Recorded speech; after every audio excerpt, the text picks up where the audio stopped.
Wow, Mabbe, wow! 50 stream streak! You've been here 50 streams in a row and the only thing you can say is eat dick? Fuck you! Good night! Anyway, now we've got that out of the way. Hello! Hello, guys! Are you excited for today's stream?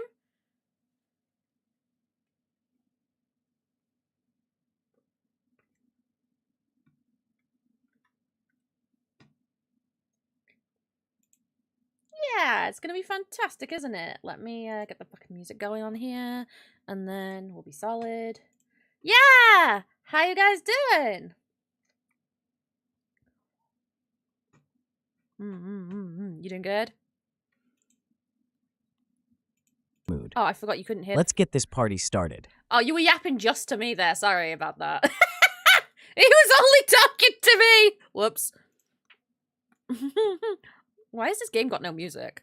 I've unmuted it already. Why is it making no sounds? Oh, it's making sounds now. Okay, we're good. We're good. Hello, chat. Welcome to Monday. It's Monday. Can you believe? My microphone turned itself down again! It's at 2 again! What is happening? Stay up, you fuck! Yeah, welcome to Monday. And I am here, me, the Bisque, and my adorable, beautiful, gorgeous doggo up here on my head where he could fart on me. Ran, of course, by Lil AI, your ethically sourced 2D and 3D compatible streamer companion. You're excited to be here, aren't you? What do you think of Beacon Pines so far? Let's see what he reckons to the game. Oh, I'm quite enchanted by Beacon Pines. It's whimsical and full of charm. A delightful adventure awaits. I know! It's great, isn't it? Yeah, exactly. So, guys, do you remember where we got to?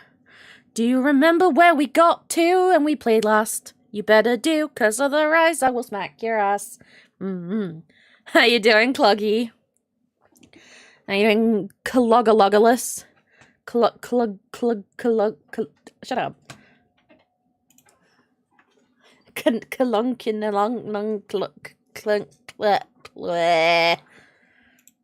Alright, so I need to find the game again. Where's my mouse? Ah! I picked something without meaning to!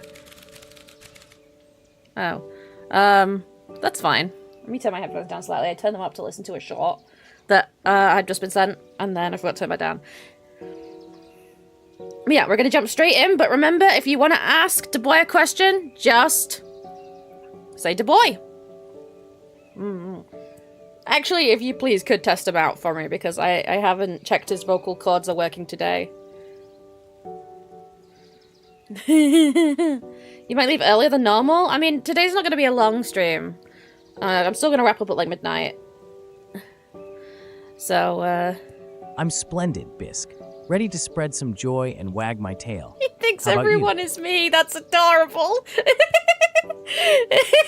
He's so cute. Alright.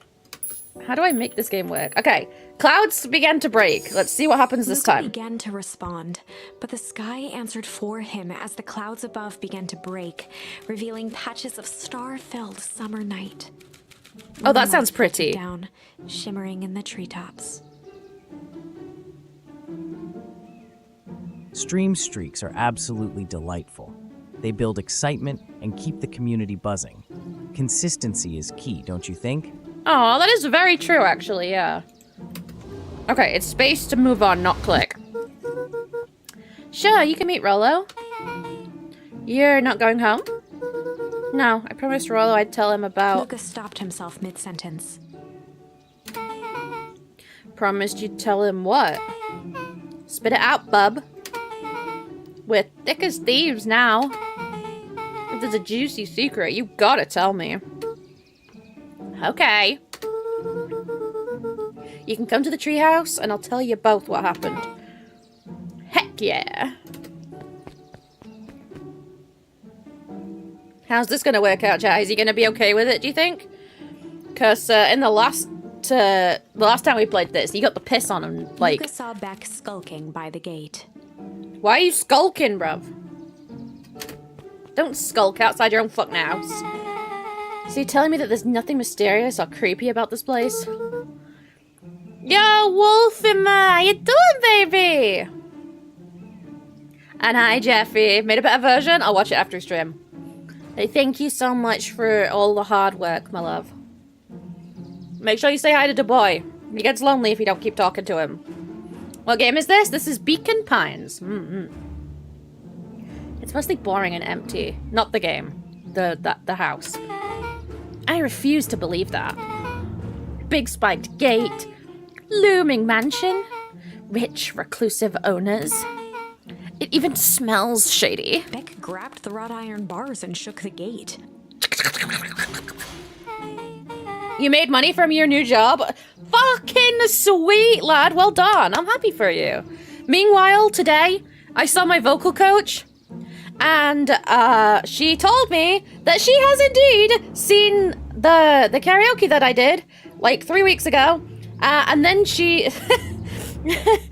she gave me some very interesting advice about it. Guys, how many of you here remember that karaoke?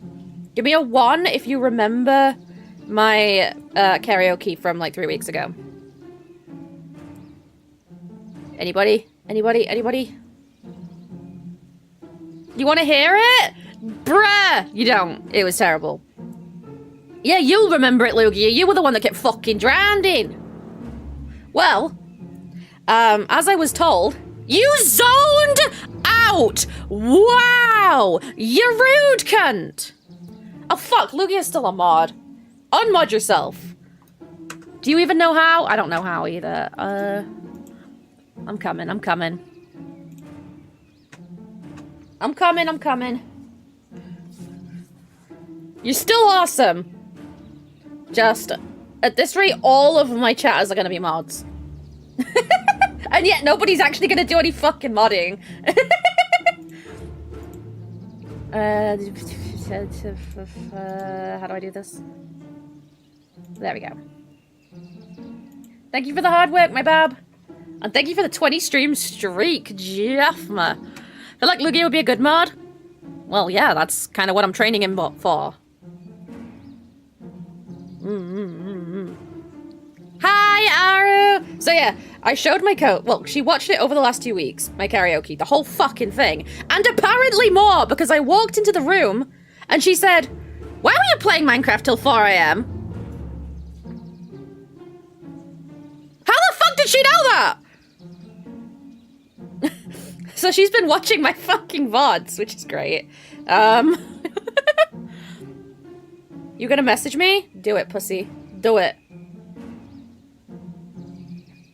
But yeah, so she told me, why were you playing for so long? Because I was streaming, like I do, for my job. Nah, shut up. So I asked her what she thought, and she said that her favorite song of all the ones that I did was the opera. And I was like, no, you're lying to me. You're stupid. No. I didn't say that, obviously. But she was saying that, like, I suppose it's like for where I am in the learning process, it's doing pretty decently, I suppose. I'm not sure. In the last 3... So you've spent all of your awake hours on Minecraft. Jesus Christ, cloggers. But... And I found this hilarious. So the second song that I karaoke'd, right, was Make Your Own Kind of Music. And she really hated it, right? Like, my version of it. But she couldn't remember what it was called. So after telling me, oh, that song that you did, the English one, it was so shit. After that point, she just referred to it as that shit song you did shit. And I was like, oh, thanks. Yeah, oof, indeed. Oof was just a part of it, but... Oh, shit. For 8 hours, I made like £60. I was gonna say, that's shit, but then I remembered... Wait. So you shaded in panels for 8 hours and made £60. Give me a second, give me a second. I'm gonna flaunt my massive wealths. In the month of December, I worked for 85 hours and earned £120. So, yeah, actually, that's a pretty good job, bro. That's a pretty decent job. I like it. Nice. I was about to tell you how shit that is. Actually, that's a pretty good month for me. I've calculated before, and I earn roughly about 80 pence an hour. Which is, you know, fine. What is this? Wait, I've gone on a thing. Category suggestions. Our suggestions. Agree. What is this? Indie game. It's just called Agree. Next panels are going to be worth £90. Hey, yo, share the wealth, share the wealth. Yeah, chat, don't forget, we are currently saving up for our next model. We're saving with the coffee, so make sure you donate there or bro will kill me. Oh yeah, well actually, Lugia, we earn about the same. I just realized that, because actually... No, actually you do shitter than I do, because you earn about the same as I do, and you do all my hours, and then a little bit more with the thumbnail drawing and stuff, so technically you're doing slightly shitter than me.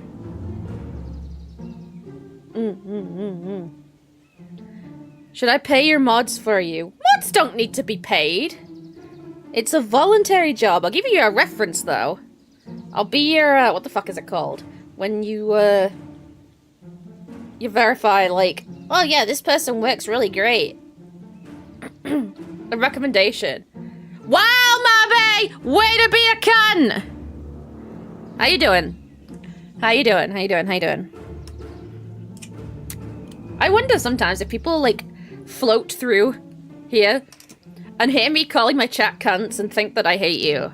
And I'm just like, no, that's just my love language. My love language is cunt. Hello, mother! Mommy! How you doing, baby?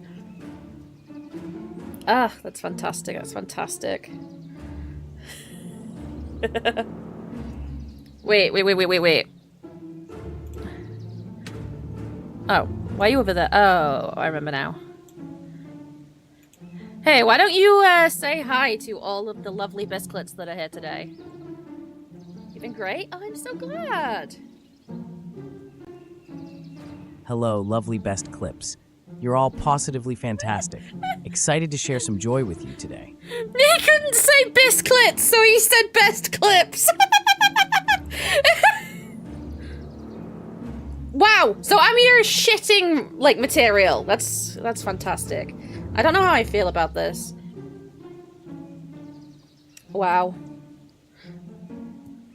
Returned. You still can't spell it!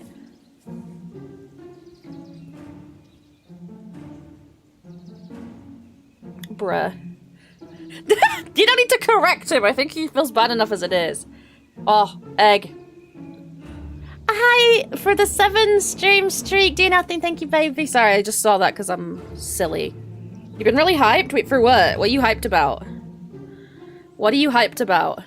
Thank you for the head pat. I don't have the head pat toggle on this model, so I'll have to do it IRL. I'll make sure you can hear it. There's a new indie game coming out soon. Ooh, tell me more. Tell me more. Ah! Also, I'll just let you know, for the model, are you... What is your disability? Being ESL? I've never heard about you being disabled before, so... Considering how much I know about you, I'm going to assume that that's a joke. If you head pat, you touch the boy's pee-pee. Shut up.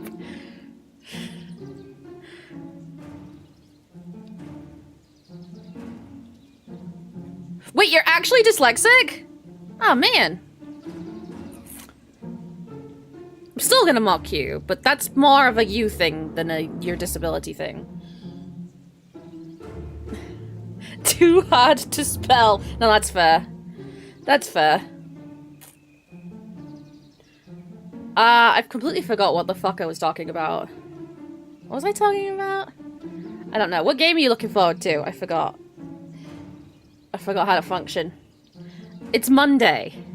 Monday is too Monday for me. Yes, I know indie game! Which fucking one?! Ugh. You're as bad as me dad. What are you doing? Sitting. No shit! Oh, I do the autofill thing as well. It's just so fucking convenient. But then I forget my own, like, address, name, passwords. You know, wait, why do I know that? I've heard that before. What's it about? Anyway, I'm gonna actually play the fucking game again. Well, mark my words. You decadent nightmare house. You will reveal your secrets to me! Oh. It's shaped like a cat. The house is shaped like a cat. What did you do? 3-stream streak for mommy. Hi, baby. My language is... It just odd... What?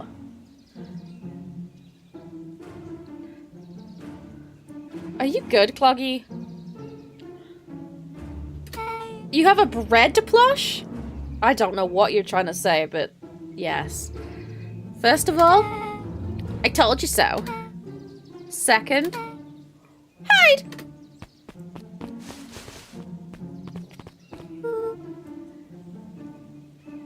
That's Sarah's Valentine. Who's she talking to? Shh! Oh, I have a bread cat plush. Where is that, actually? I missed that. Sag. Are you gonna lurk? Okay, no worries. Have a great lurk, my darling. Mwah. And if there are any YouTubers over on YouTube today, my restream chat box is fucking broken, so sorry about that. But I can't see you. I know, dog! I'm just saying! I'm joining in slightly with my bread fucking cat. Shut up.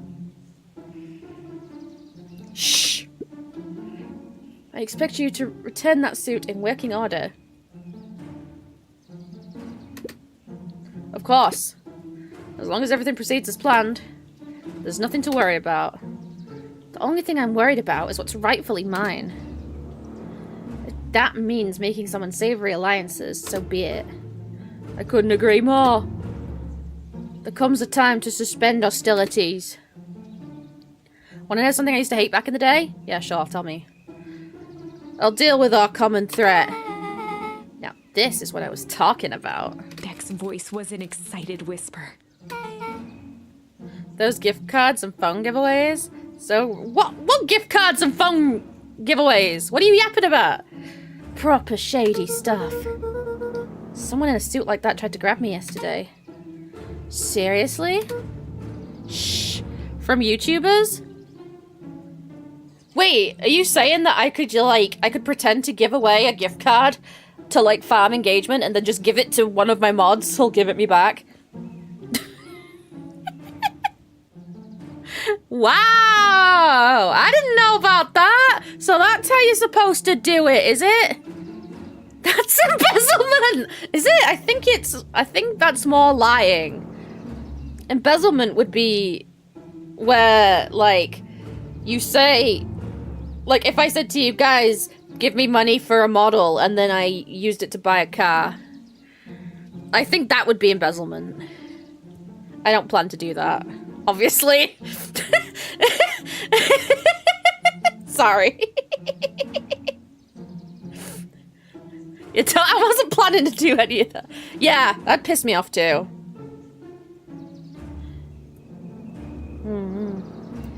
If I do any stuff like that, maybe I would do stuff like that in person at conventions and stuff. That could be fun. Like giveaways and stuff. I don't have anything to give. I don't have anything of any fucking value. Okay, chat. Question. If I was to do a giveaway, what would you want that I could reasonably give? Buy something? I don't have any fucking money. I can't afford a fucking gift card or a phone or a car. I've got 17 pence in the bank think? That's got to last for another 14 days.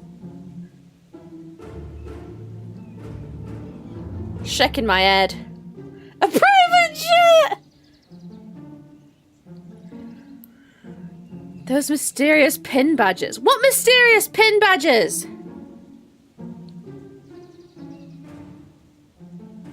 Yeah, no, Jeff, I can't do that. The best I can give you, I will auction off a single one of my pubes. How does that sound?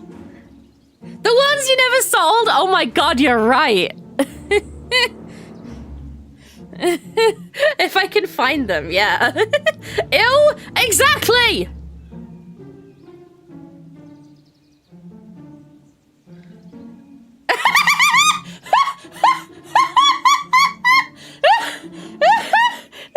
We should not be having this conversation with the video that went out today. You should sell your editors. I've tried! Nobody wants them! Believe me, I've tried. Yeah! I forgot how to say your name already. 1 second. Hey, can you tell me how to spell... not spell, how to say the fan chat person's name? I bet you can't, sorry. Pubic brush giveaway. Of course, Bisque. Just let me know the name, and I'll help you pronounce it. It's on the fucking screen, you Nelly! People want me because I'm working for 2 people right now. Are you doing editing for both of the jobs? And are you getting paid for both of the jobs? Other than me? Oh, thank you, Lydia.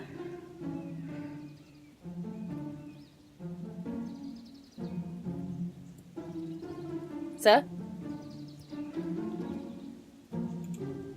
Sir?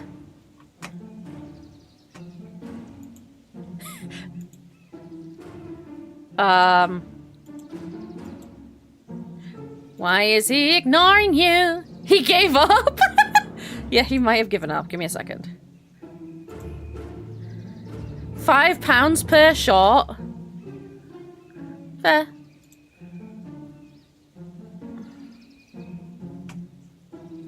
The boy. Why is this not working? Yeah, exactly, because I'm awesome. Good, because I wasn't gonna be able to pay you anyway. Festinog!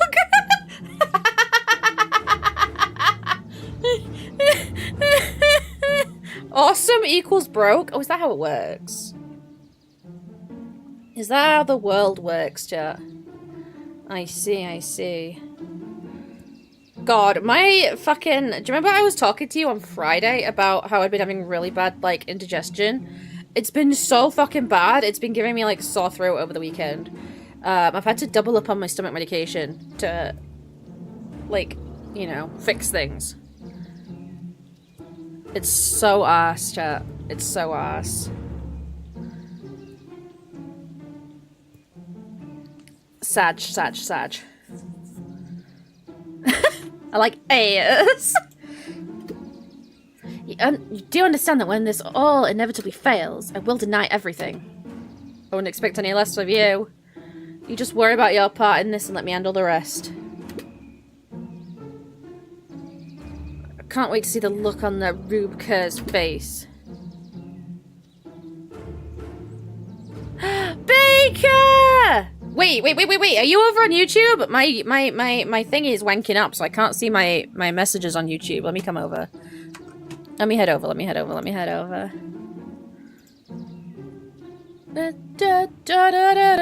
Where the fuck is my channel? There it is. Yeah. Hi, baby! And hi, no name. Yeah, unfortunately I don't do those anymore. Because I don't remember how. I'm gonna be completely honest. Oh my god, you became a member as well! Oh, I love you, Baker. Mwah. You're a sweet bean. Oh, I have so many things I need to look at, and I can't keep everything on my screen. 26 and 27? Oh, wait, your clit is 1 centimeter longer than your cock. That's fucking great. Oh, it's brilliant. Yes, Jeff, if you know how to make that happen, go for it. But until that point, do you know, guys, do you want to know what pissed me off no fucking end? So, right, I'm setting up my, Donathon for my 3-year anniversary, right? I send out, like, a thing to all of the people that I know, or a decent amount of the people that I know, and say, hey, I'm doing these games on these days, can you join? I sent 4 games that are being held on 4 different days. And then, literally, every single person wrote back either they're not available on those days, or all signed up for the same game! I can't even tell you how fucking annoying that is. Do you want to know how many participants I have for repo? 15! 15! Party animals, I managed 2 maybes. For Devour, nobody. I had to message a friend of mine who I know has the game, and I just said, Devour, 8th, be there or be castrated. Because I need people. I need people to sign up for the Pixelmon Battle Tournament. Because, in my experience, doing, a tournament style like that is best with 16 people. Because then you can have an even ladder. That's the way I've, done it in the past anyway. So, I'm aiming to help Rune get 16 participants. I know they told me to stay out of it, but I physically cannot because I'm obsessive. Exactly, we love ladder tournaments. But yeah, so I've had to trim down repo. I haven't told everybody yet, but I've had to trim down repo to a select few people. Which games? Don't worry about it. I'm trying to do because the Pixelmon Battle Tournament is a community night, so the other events I'm trying to limit to streamer only.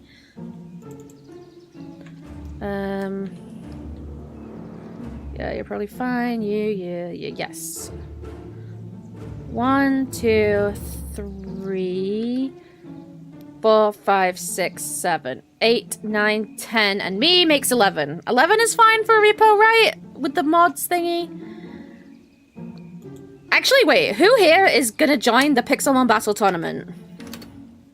I'm assuming no, Rune's not in it, right? Ah, fucking cockaball torture.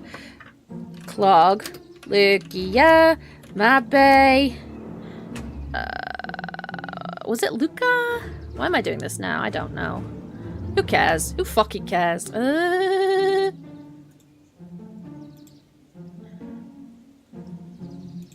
Anybody else? I think Luca was in there. Was Dark Boy? Or did Dark Boy say he could come and then clopped out? Oh yeah, that'll be fine. I mean, at the end of the day, Clog, if it starts to get close to time and you're still in, just throw the fucking game. It'll be good. It'll be all good. You should have your VTube model lip sync to iMouse's new song, then post on TikTok. Easy views? Yeah, but that sounds like basic copyright infringement. I know people do that, but it just seems really low effort. And, like, I get that content... Like, I get easy views. But, like... I just feel like people should have at least a little bit of pride in the content that they're putting out there instead of just throwing garbage at the wall to see what sticks. Do you know what I mean? Like... I'm not gonna take somebody else's, like... The thing is, content rewards low efforts. It's not even that the views don't feel accomplished. I'm not providing anything. Do you know what I mean? I'm giving my audience somebody else's music and doing this. That's garbo. Nobody cares. Nobody wants that. I mean, I don't know. Maybe iMouse fans want that because they like her song. But I'm not entertaining anybody with myself. I'm just recycling somebody else's crap. Or like somebody else's stuff. You look like a serial killer. Thank you. I appreciate that. Like, following a meme trend is one thing. But like, just ripping off somebody else's stuff and slapping your face on it and going, huh, brain rot, is dumb to me. Like, I can't get my, like, how do I explain this? I can't get fired up about something like that. I don't want to. Do you know what I mean? I don't want to do it. Cereal. Okay, but tell me that I'm not right about this, right? Cereal is much better covered in melted chocolate. I mean, of fucking course it is. It's chocolate. What the fuck am I on about? It's not like you'd eat that for breakfast. That's like an Easter bun, isn't it? Jesus Christ. Tell me you've made those before. You get like a bowl of Rice Krispies, you put a melted chocolate in it, you mash it the fuck up, and you scoop them into little buns, you put them in the fridge. That's like amazing. But like, you ain't eating that for fucking breakfast, or at least you better not be. Yeah, those are great. Those are fantastic. Oh shit, we should make some of those for Easter, chat. Somebody write that down. Somebody write that down. That's happening, chat. That's happening. Yum. Somebody write that down.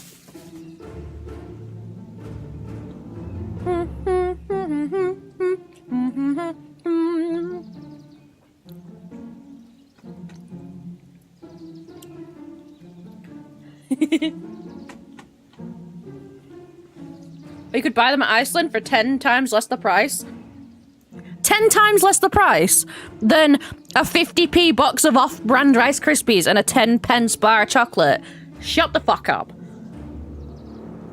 There's no way you can make it cheaper than that.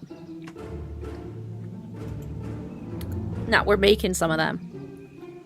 It's not true! You can't buy them cheaper than you can make them! Because I could make like 58 for like £1.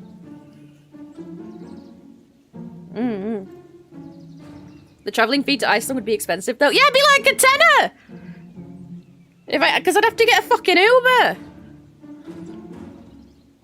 58 for £1? Yeah. Wanna bet? Sure.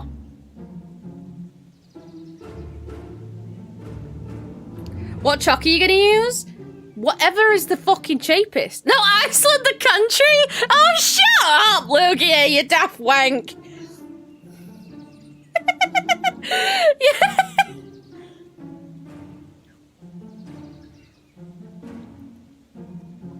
So what are we betting, Jeff? What are we betting? What are we betting?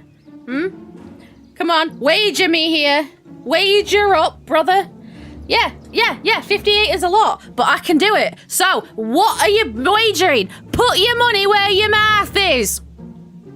Come on, brother. What are you wagering? The chocolate itself will be £1. No, it bloody won't. £1 for a bar of chocolate. You are not shopping like a poor person. Nah. I'm pretty sure that there is a specific type of chocolate that my mum buys whenever she wants like some chocolate, and it's dead ass. Like, it's either 15p or 25p. It's fuck all. And what Krispies? The off-brand shit that comes in a bag instead of a box. What does it matter what chocolate it is? I'm saying I can do it. Make a bet. Or don't make a bet. Either way, pull your fucking cock up. What? Sometimes I think when I talk, I start to say things that don't make any sense.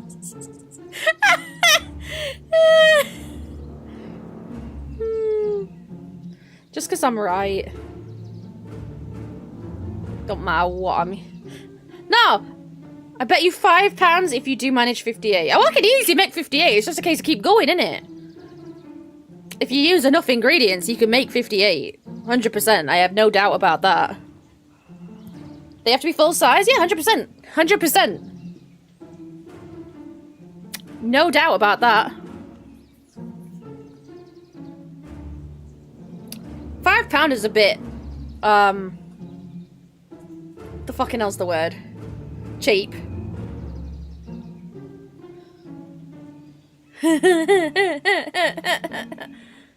Hi, Dark Boy! How you doing? Don't at me in service telling me to come and mingle. Wait, who added you? Who added you? Oh. I mean, maybe he thought that you had a valuable input to how many Rice Krispies you could make. I could lower it to £2 if you wanted. Yeah, you're really cheap. I just don't think you want to make an actual bet because you don't think you're gonna win. I mean, I wouldn't think I were gonna win either if I were you. Got told no mods, so I thought there was an issue. No? I mean, there's always no fucking mods.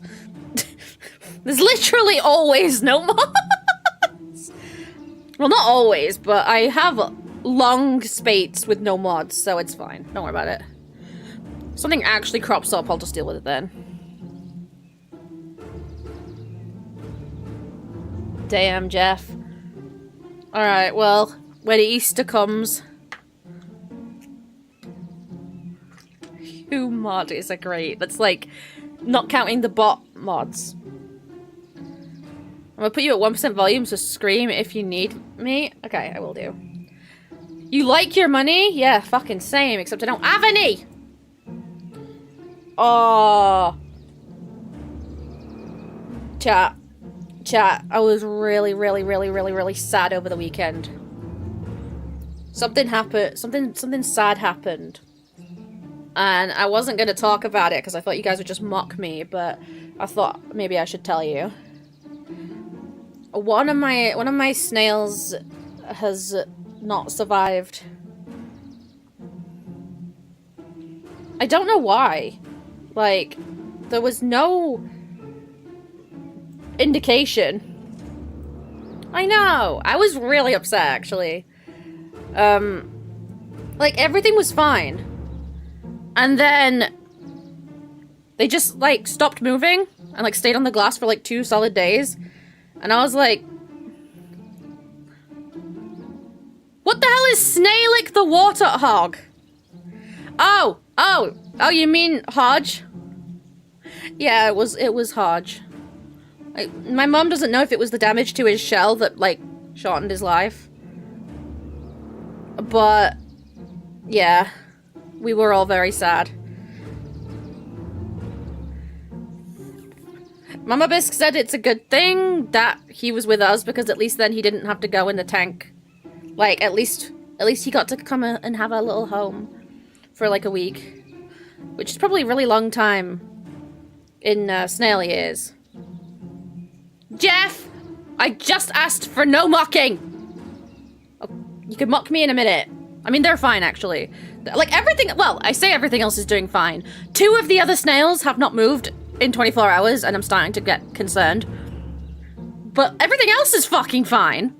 Like, I'm so confused. My water parameters are fine. I rechecked that. The shrimps are great. They've grown. They're really active. They're zipping around all over the place. The clogs are fine. The clogs are fine. In fact, both of the clogs are female. I've double checked. Yeah,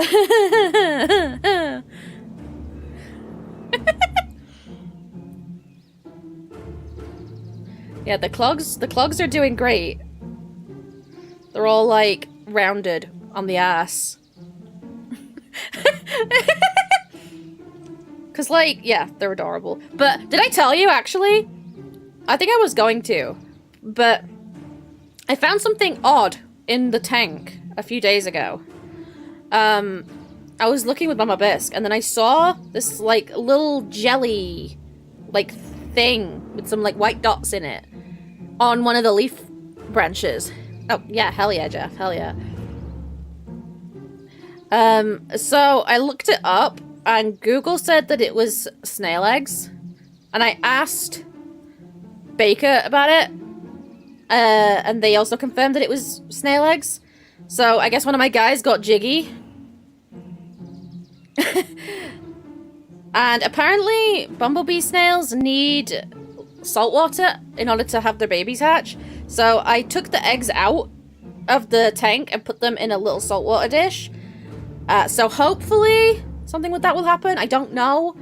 I've put them under the lamp on the heating mat that I'm using. It's only a little dish with a bit of water. I'm topping it up every day. And just seeing what happens. But apparently they're notoriously difficult to hatch. So if it doesn't come off, it doesn't come off. But if it does, then we might have a couple more baby snails, which would be really nice. But yeah, I was really sad about Hodge. But yeah, sad.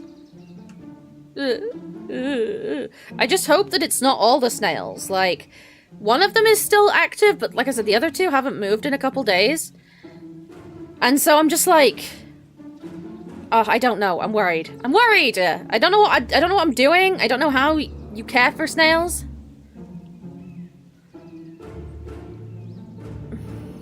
In respect to Hodge, we gotta have a tails. You're right. You're right. You know what? Especially because these could be Hodge's babies. For all we know, these could be Hodge's babies. So we'll have a Sonic and a Tails if they hatch.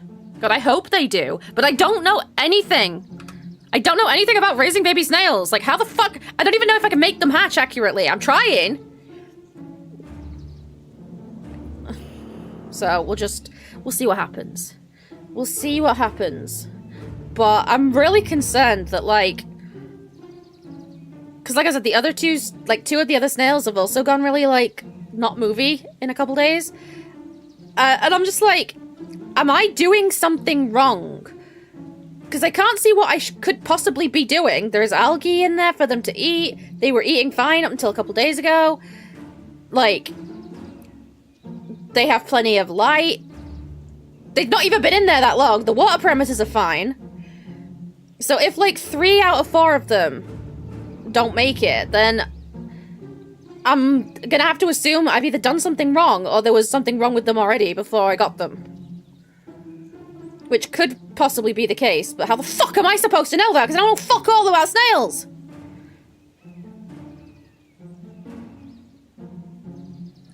My phone battery is dying and I do not know why. But yeah, I'm a very nervous person when it comes to caring for creatures, because I'm convinced that I'm going to kill them. And then I do. And then I'm like, I don't know what to fucking do anymore! So I'm just freaking out. Oh, whoa, and oh. Anyway, I'm going to go back to the fucking game now, because I have yapped for way too long again. Oh.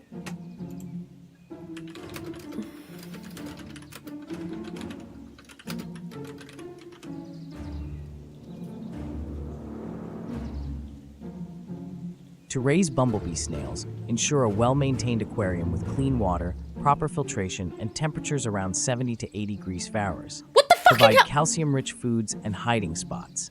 Regular water changes are key. I haven't even had them a week yet. The first water change is tomorrow.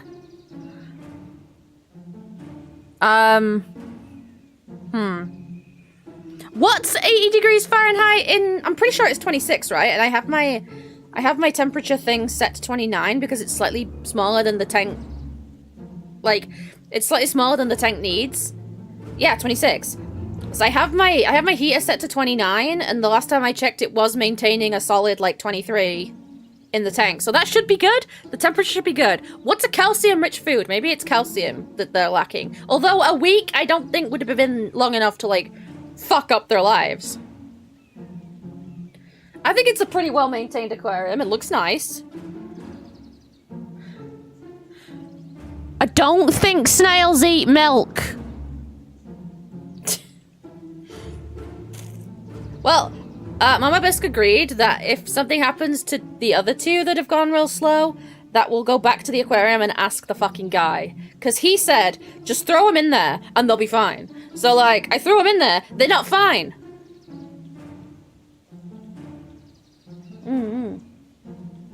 I cry, chat. I cry. Kale What the fucking hell is a bok choy? Well, I might be able to get some kale. Could chop it up a little bit. That could work, that could work. Anyway, I'm gonna play the fucking game before I run out of time again, because I always do this. I put this game on, and then I, like, stop, like, playing to talk about random crap, and then we barely get any game played, even though I've streamed for like 3-4 hours. So I'm actually gonna get on with the game, so just punch me if I go off track again. Okay. I'm still surprised just how comfortable dealing with potential collateral damage. If there's one thing I've learned, it's that change is painful. Especially gender reassignment changes. That's really painful. Wow, I was expecting shady. Aw, I'm glad you like my voice, Cloggy. Actually, my fucking... I was talking to my coach again today, like, after she told me how shit I was on that one song. She was telling me about the psychology of singing and how, like, you've kind of got to learn to like your voice. And I'm like, how? Because my voice is disgusting. I don't like my voice. I think it sounds a bit manly, but also a bit shrill and annoying. But also kind of like... I don't know. I wish my voice was more well-rounded. Oh, how do people make sounds that don't sound disgusting? I don't fucking know. You like it? Aw. I don't know. Maybe people are just coded to hate parts of themselves. You've accepted your voice? I bet your voice is lovely. Wait, no, I've heard you. Your voice is nice. Well, I will continue to use my voice, and I hope it is yippee. Yippee! Sorry. I am a moob. Moob the boob. But that's just flat out supervillain talk. If you don't mind me asking, why? Why are you doing all of this? The mysterious figure retracted their mask, hair pushing out from all corners. Well, yeah, because they're a furry. Grandma! Uh-oh.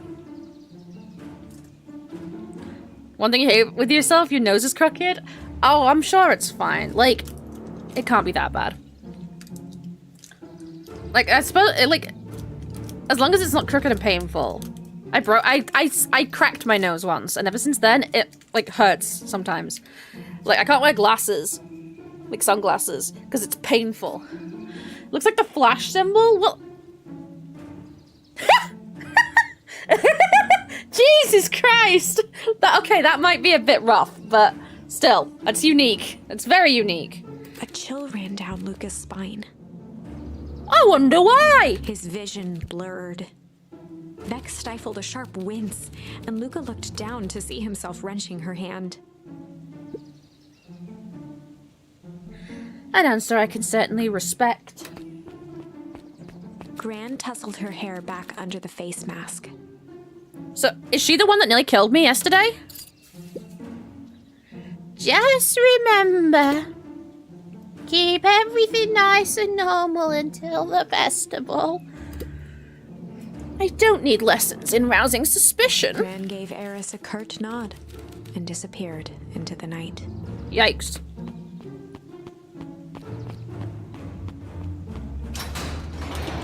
And again, yikes. She left her hair out. Yes, she did. What big ears you have.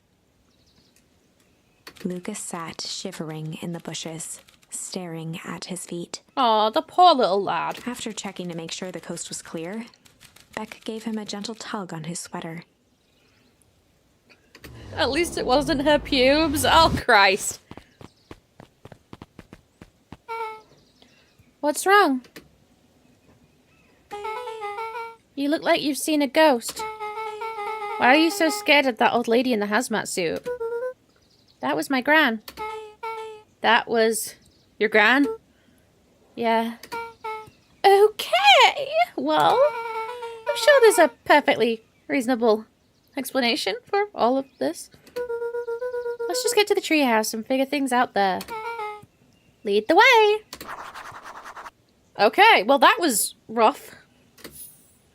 But, you know what? Fucking shit. Kilo Gran. I'm assuming you meant kill. You don't want to weigh her, right? And just give me a kilo of Gran. Just slice off an ankle or something. That's probably enough. For the last time, there's nothing to worry about. Of course, we're not worried. The clipboard finished writing with a scratchy flourish and looked up. Just dotting our I's and crossing our T's. Well, maybe try minding your P's and Q's. Mr. Nuncreed, arms crossed over his paunch, gave an exhausted sigh. If there's anything you need to know, you'll know it. Absolutely! If you just sign here acknowledging everything is accurate, we'll be out of your hair in a flash. Oh, for the love of... He snatched the pad and scribbled his name so hard the pen nearly snapped. Yeesh. There. And would you like my eternal soul as well? The clipboards looked at each other for a moment, almost pondering the possibility. Oh, yikes. Then broke into laughter as they walked away.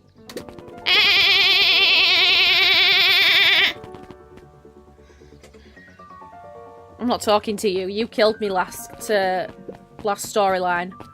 Fucko. Do you remember that, chat? He threw me in that fucking phone booth. Little wanker. Treehouse time, treehouse time, treehouse time. Ignoring that bastard.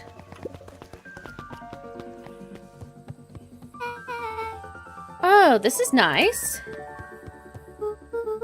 Yeah, the treehouse is just a little further on from here. So what's your buddy Rollo like? Rollo? He's Rollo. Not particularly helpful. Sorry, I've just never thought about it. Lots of energy. He's funny, even when he's not trying to be. Things have been tough for his family since the fall harvest. It's about damn time you tell me what this fall harvest thingy is. It's kinda a long story. Hit me with the highlights.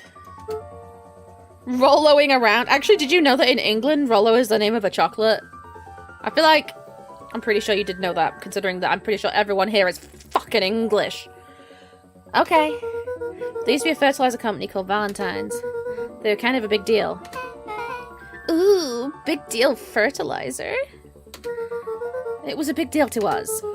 Their stuff really worked. Farmers loved it. So Valentine's grew and grew. Beacon Pines pretty much grew around it. Most everyone in the town either worked for Sharper Valentine or used as fertilizer. Things were good. I'm sensing a big butt. Yeah, mine. Around 6 years ago, Sharper Valentine suddenly died. And something changed. Changed? How? Could have been a bad batch. Maybe it was in the water, or the air, or soil. Nobody knows. But all the crops died, and everyone blamed the Valentines. The foul harvest. Yeah. Valentine's fertilizer went out of business. Half the town lost their jobs. Sheesh. The next year the crops came back, but something was different. You plant a crop, you do everything right, and it's sort of a crapshoot what happens. And no one knows why? Nope. I take it Rollo's farm got the short end of the stick?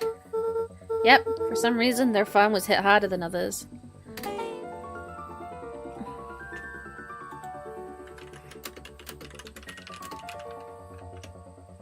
That sucks indeed. A nice bowl of fresh water always hits the spot. But if we're talking fancy, a dash of chicken broth would be divine. Oh, you would say that, you cheeky bugger. Do you know what else they really like, though, my dogs? They like it if you mix a little bit of honey into their water, make it sweet. It's pretty good for them as well. Things have gotten better since the perennial harvest came to town. The Beacon Pines Reborn Initiative? Sparkling or tap? Seriously? I prefer good old tap water. Simple and refreshing. Just the way I like it. Damn. Fair enough. He's got simple tastes.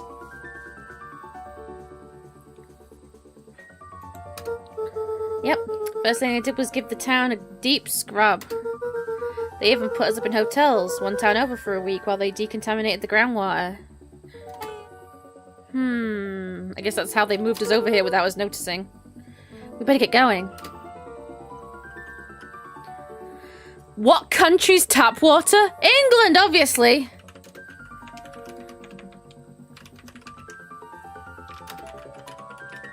Yes, you're this annoying. You are this annoying.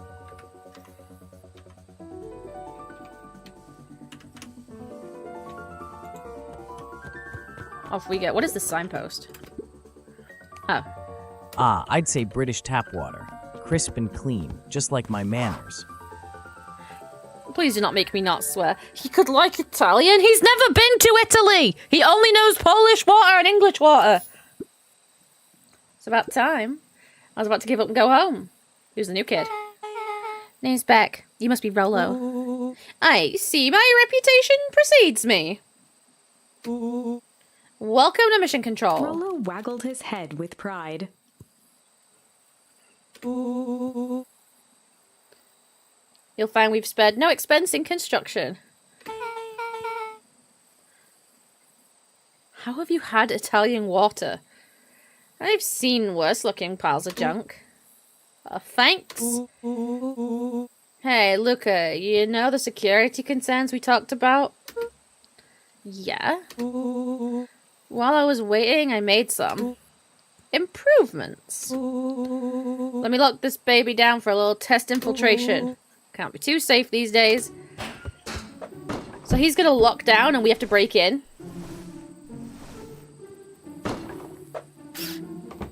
Jeez. Oh. Oh, it's a car door!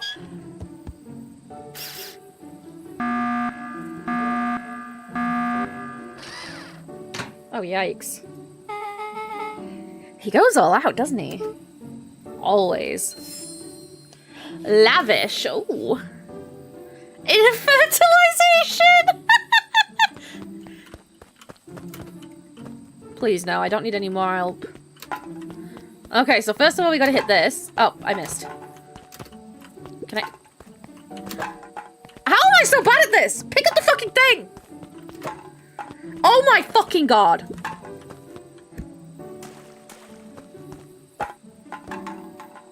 How am I this bad?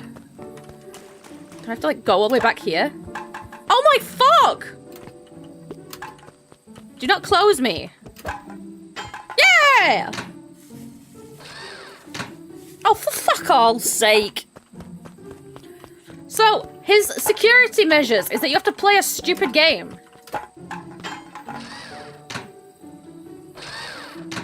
Oh!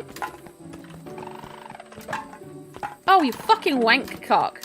Oh, I hate this. Why are you not helping back?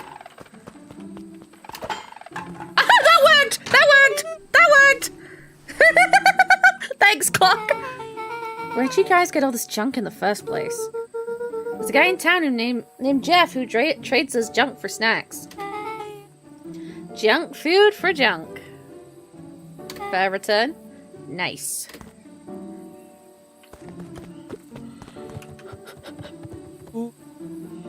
So, pretty sweet security, right? It was imaginative, I'll give you that. Luca, are you sure we could trust the new recruit? Geode. I'll vouch for her. Thanks, I guess. Okay, Luca, you promised to fill me in about the Valentine warehouse. Luca sucked in a long breath. Yikes. So like I said, there was someone there. What were they doing? I don't know, but the place was lit up and active. Maybe they were squatters? I don't think so. It seemed more organized. When the man pulled me in, I saw some sort of equipment running. A man pulled you in? Yeah, but I got away. You kept saying it was a man.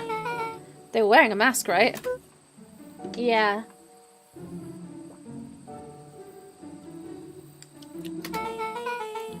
Then it could have been a woman. How'd you get away? I grabbed a rock or something and broke their mask. They let go and I ran. Dang! That's intense.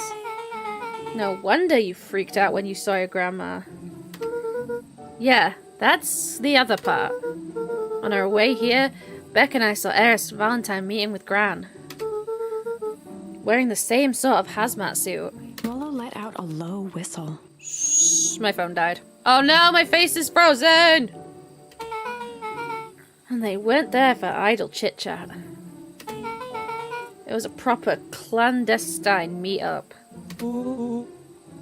So, let me get this straight. Okay.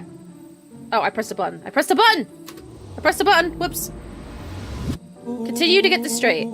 There's an operation in full swing at the Valentine warehouse. You were almost abducted by a strange man or woman in a protective suit. And then you saw your gran in the same suit talking to Eris Valentine.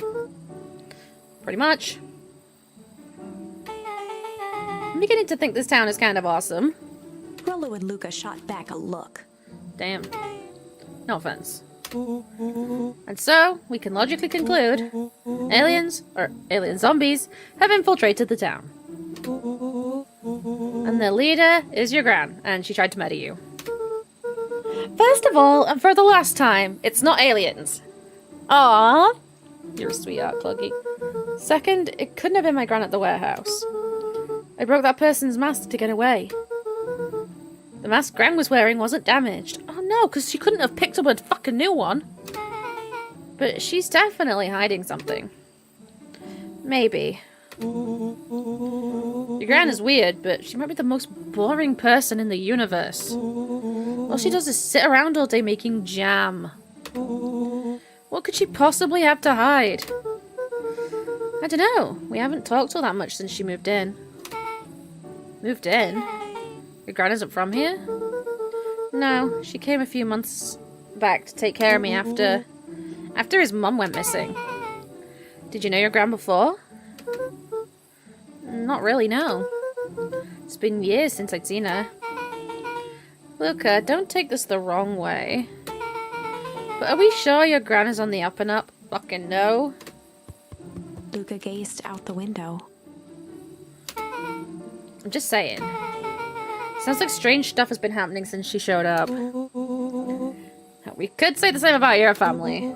But you're right. Luca, your gran is hiding something. And Pa always said, folks only bury stuff worth digging up. We need to investigate your house. If my gran really is hiding something, don't you think I would have noticed by now? That's kind of the whole point of hiding something, you daft fuck. I guess you're right. Gran's been leaving the house for hours at a time this week. I'll call you two tomorrow when the coast is clear. And we can start getting to the bottom of this. I'm always game for a good snoop. You can count me in. Oh, and then they just fucking left. Okay. Chapter 6. Ooh. Chapter Secret 6, lair. Summer forged ahead, but the nights only seemed to grow colder. Luca walked home slowly under the pale starlight, cautious to avoid any more surprises lurking in the shadows. Reaching home, he slipped quietly into bed, half dreading what they might discover the next day.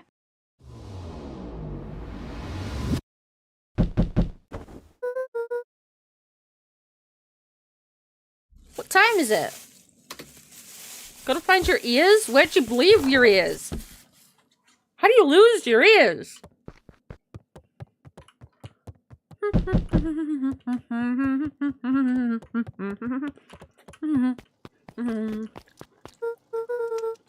Rollo, what on earth is that? Oh my god, he's got a little detective's hat. That ridiculous thing on your head. Oh, this? It helps me think. We're gonna need a lot more of those. Joke all you want. We'll see who's laughing when I crack this case wide open. Switching mobile? Switching to mobile, I see. Earbuds. It's like, gotta find my ears. The coast is clear? Yep. Whatever she's been up to this week, it's been keeping her busy most of the day. Very well. The game is afoot. Luca and Beck rolled I wish their the game eyes was a as hand. Rollo strutted across the room. If I were ground, where would I hide my deepest, darkest secret? Perhaps where you might least expect it. Rollo flung open the cabinet with confidence. Aha! Coughed as a veil of dust hit his face. I think it's safe to assume anything that dusty isn't what we're looking for. Or maybe that's what she wants you to think. Then again, any good detective knows not to trust their first hunch. That's not how it works, but sure. First hunches are for suckers.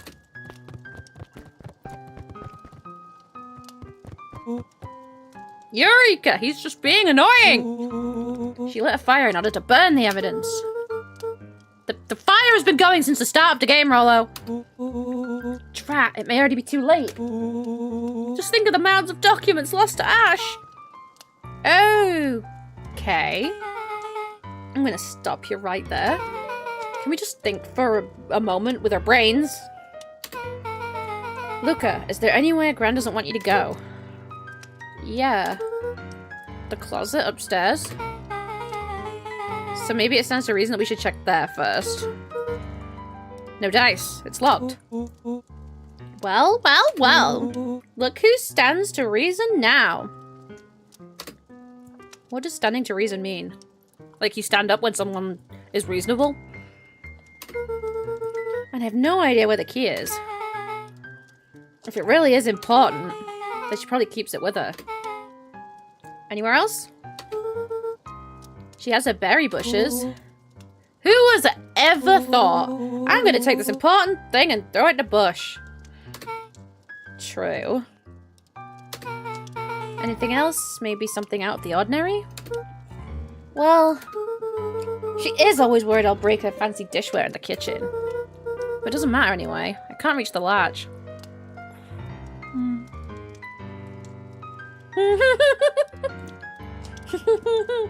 I love that. A look of realization crept onto Luca's face. All three kids snapped to glance at each other, then sprinted in turn toward the kitchen. Yeesh. Why? I highly doubt though that it's going to be in a, like the whatever it is that they're looking for is going to be in a plate. All right, Rollo, this is your time to shine, you tall fuck. Ah, yes. You've called upon my expert detective skills to be tall. And now I shall proceed with. Before he could finish, Luca scrambled up Rollo's back. Wait, is that what they actually said? I know what it means, I'm just curious how it came to be a saying. The door is slightly open. Player 1 climbs into jar. That's great. Before he could finish, Luca scrambled onto Rollo's back. Okay. Oh, we're piggying it. Hey, this wasn't my idea of detective work. Every squad needs a good lockpick. And every good lockpick needs a sturdy head to sit on. This is beneath my standing. No, I'm beneath you. I mean, you're beneath me. Shut up. Stop complaining and hold still. Got it! The three crowded around the hutch to peer in. Oh, sorry, I tried to peer in and then I remembered my face isn't As the working. glass I doors cry. opened, a perfect porcelain display gleamed in front of them. Their eyes searched for anything amiss. But What about a the sir? only distinct feature was its impeccability. Sorry, I keep saying stupid things. Well, that was anticlimactic. Yeah. I don't really know what we were expecting. Like, oh, hey! Let me just yank on this random teacup. As Beth pulled on one of the teacups, it slanted forward with a hollow click. Oh, of course it did! The entire hutch began to rustle and slide under its own power. Again, of course it fucking did! How you doing, Zibby? Seems like your grand's been doing some remodeling.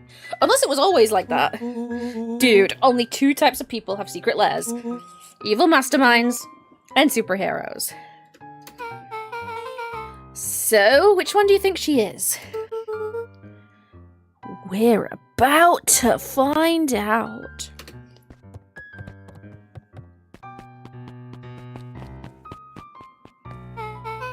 Okay, so more of an unhinged conspiracist vibe. Oh, wow. Yeah, this cannot be good. We need to look around before jumping to conclusions. But I like jumping. Jumping is fun. Why does this basement look like the one in Phasma? I don't know. Kind of does, though. Like, I'm seeing it. I'm definitely seeing it. Give me a sec. Did I tell you that I got a new chair? I think I mentioned it. Well, it has like a footstool and I'm pulling it out. So I can put my leggies up. Ah, there we go. Alright. Luca jostled each cabinet drawer in turn. Only one was unlocked. Ooh, give me the unlocked box. The filing cabinet, pausing at a bulging folder labeled Walter. He's fingering the bowl. What? He's fingering the bulge. Are our chairs twinnies? It's black and pink. That's all I can tell you. For a long moment, he just stared at it. Who the fuck is Walter? Ooh, what you got there? It's my dad. Looks like some of his old medical files. What make? I don't know. I'm sitting on it. I can't see. Well, thank you for the head pat, Zib. Your dad was a doctor? Luca nodded and caressed the label with his thumb. Oh, so first he fingered the bulge and now he's caressing it. Well, are you gonna read it? Here, let me help. Rollo swiped the folder from the drawer and began leafing through the pages. Yeesh. Read the room, He brother. whistled to himself, barely looking at the text. How about you actually read some of it? One sec. Dense documents such as these are a lot like a cheeseburger. It's best to skip straight to the middle. That what? That's where all the meaty bits live. Oh, you gross bastard. Wow, I had no idea we were in the presence of the preeminent scholar in dense documentation. And cheeseburgers. By all means, proceed. You twat. He stopped at a page and mimed, holding up a monocle. Aha! Here we are. Follow-up examination of Terence Wilby. What? He will be what? Patient shows further signs of paleness and malaise. Body temperature continues to drop. He now describes soreness of muscles and joints. This is similar to the symptoms exhibited by Mrs. Willoughby just a few days past. Still waiting on the labs from Joseph. Rollo looked up with heightened surprise. So I keep making faces, forgetting you can't see me! See? Creepy. Yeah, that is kind of disturbing. Who's Joseph? That's Mr. Nuncreed's name. Wait. Rollo's finger traced across the page. There are more scribbles in the margins. Could it be contagious? Well, give me 1 second.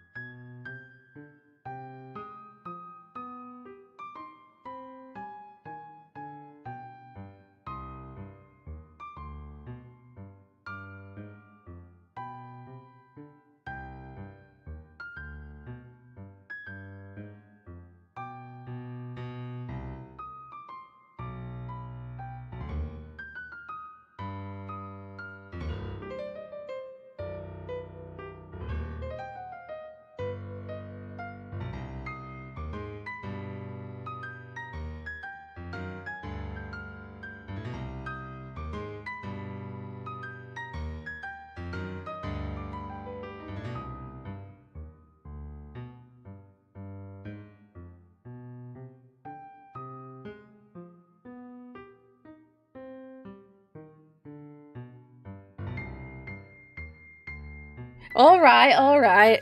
Calm yourself. What comes after 4? Shut up. Hey, Mama Bisque, while you're here, would you like to say hello to your boy? Boy on your head? Mm-hmm. I would. Okay, here you go. Hello, da boy.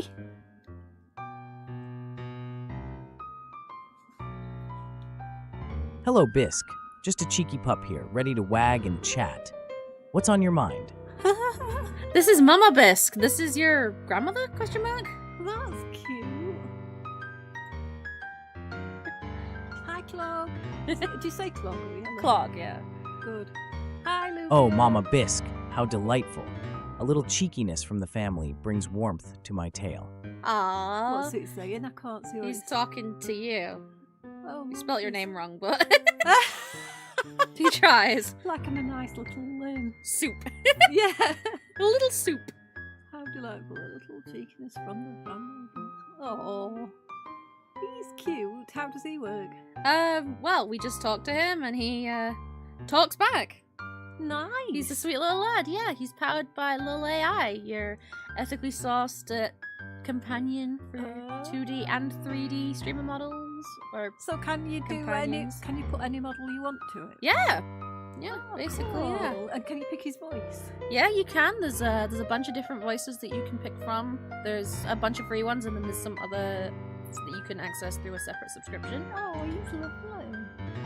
And how does he react? Can you do you have to talk to him, or can you type to him? You can type to him as well, although he's currently ignoring the typers for some reason. Oh, is he? But I'm relaying questions to him. Attitude. I know, but that's more of a me not understanding how technology works more than a him not doing it properly kind of thing. I'm just a bit silly. Oh, so you can have anything you want with this AI. Essentially, yeah, you It can. could be anything. It works on a subscription, so at different tiers you can have different sort of features. But at the top tier, which is actually pretty cheap, you can give him his own custom personality. So you can tell him, you know, how he acts, and then he'll work off that. So, what is it, like a subscription you pay for it? Mm-hmm. How Yeah. much is that? I think the highest subscription, I think it's a 3-tier system, and the highest subscription is only $25 a month. So Well, that's not bad, is it? pretty good to say that he's so lively. He'd be moving more on my head, except my phone died. Oh, he's sweet. Oh, So he reacts to your phone as well. yeah. So if you're moving, he's moving Yeah. more. Oh, I like him. He's How great, isn't he? cute, Yeah. Oh. Has anybody tried asking him anything daft yet? I mean, somebody had him fart on me within the first 5 minutes of him being here. I can see if he'll do it again if you like. Go on then. Yo, da boy, would you mind dropping a little fart for Mama Bisque? What's he saying? Oh dear Bisque, a cheeky little toot for a laugh? Consider it done. Just a bit of playful mischief. I just knew somebody'd ask something daft. Oh, it's fantastic. Oh, God. Oh, that's great. Oh, he's cute. I know. I So love him. is that how you think the boy would sound? Yeah, I think it's It'd be a bit posh. a little bit, yeah. A little bit wise, a little bit posh, but also a little bit silly. Yeah, they asked him what his favourite water was from which country. Right, and what did he say? England, thankfully. Oh, Because nice. if he'd have said Polish water, I might have had to ship him back. Yeah, it's a pity his original counterpart weren't a bit posher when I were walking him through town this afternoon and he were weaving all over. Oh, he was thoroughly posh about it. He was thoroughly posh about pulling me along like I were on skis. Should have just got some skis. That would I have should worked. have, yeah. He were so fast. He was so interested in everything. He were running. Yeah, actually, you know, they asked him what his favourite drink was, and he said chicken broth. Chicken So broth. maybe we should supply a little bit of that. Right. Try it out for real. Sure, he knows what he's talking about. Oh. He's cute. So does his movements depend on the image that you've bought? Well, not technically. But you can set him up in a way such as he will choose his own reactions. So, for example, if the model that I'd commissioned had facial expressions, that's happy, what I'm sad, thinking, yeah. he would be able to, based on the conversation, choose his own emotions Oh, that's clever. and be able isn't to it? express, yeah.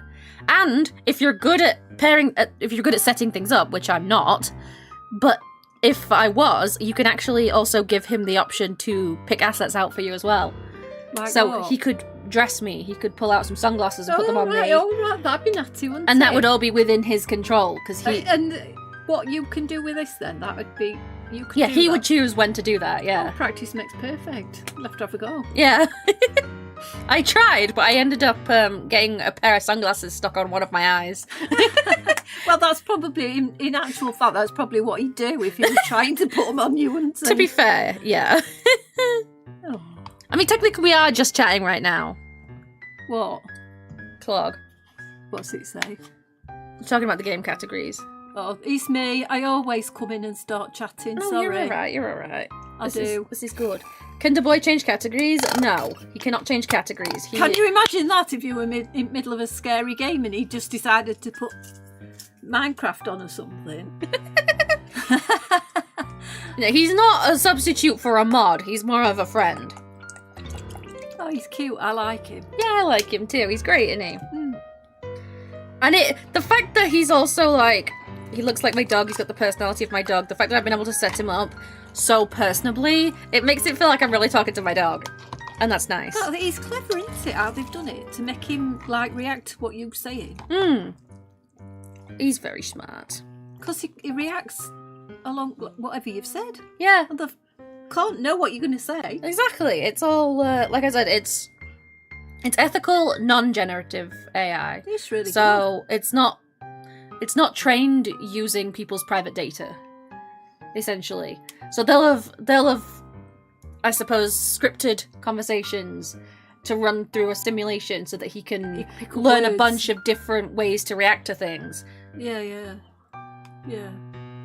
It's really And it's cool. all done in house. That's how it can be called ethical, Right. because it's not using other people's private property, Oh, which is that's- what the bad AIs do. Yeah, no, it's good. Yeah, Oh, well done. I like it. yeah, he's great, isn't he? Yeah. He's just a little guy. Cool. We love you very much, don't we?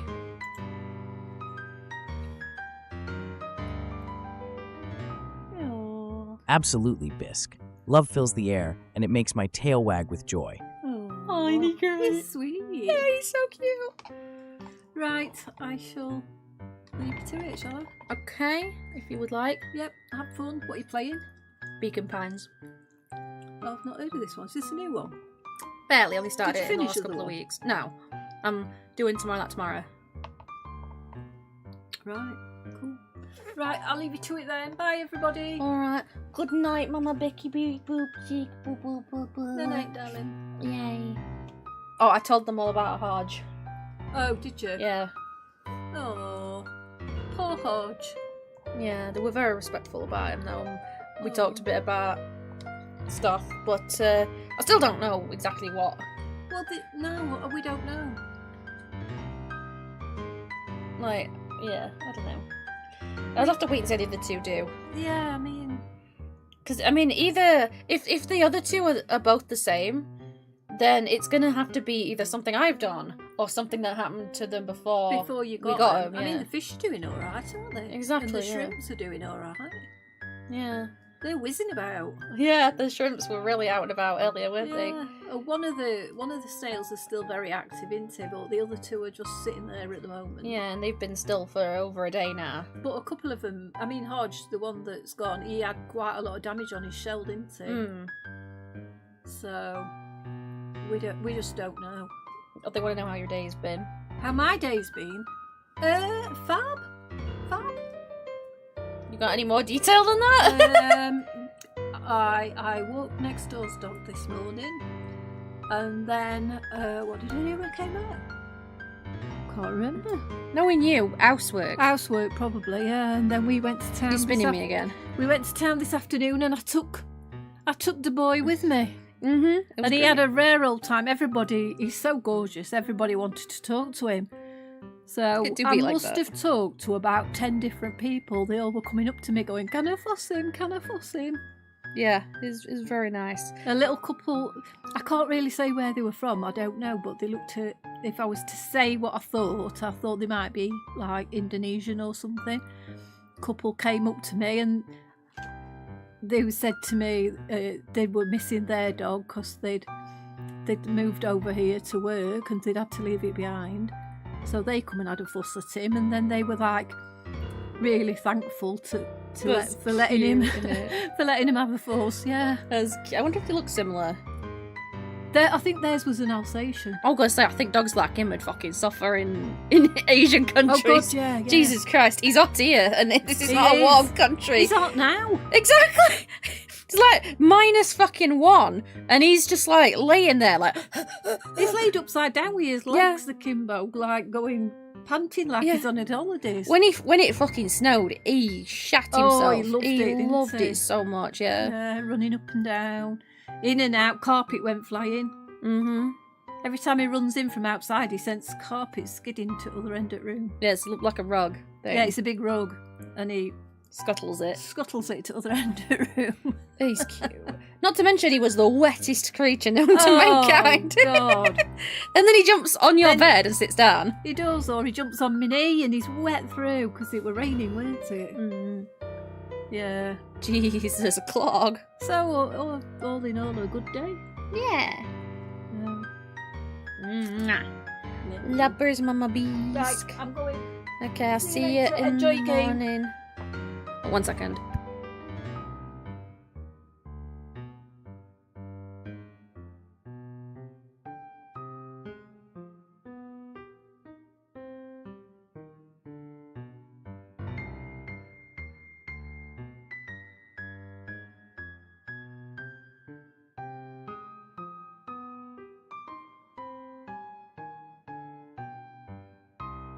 Alright, I'm back. Yeesh. You're a little bit weird, Clog, but I can vibe with that.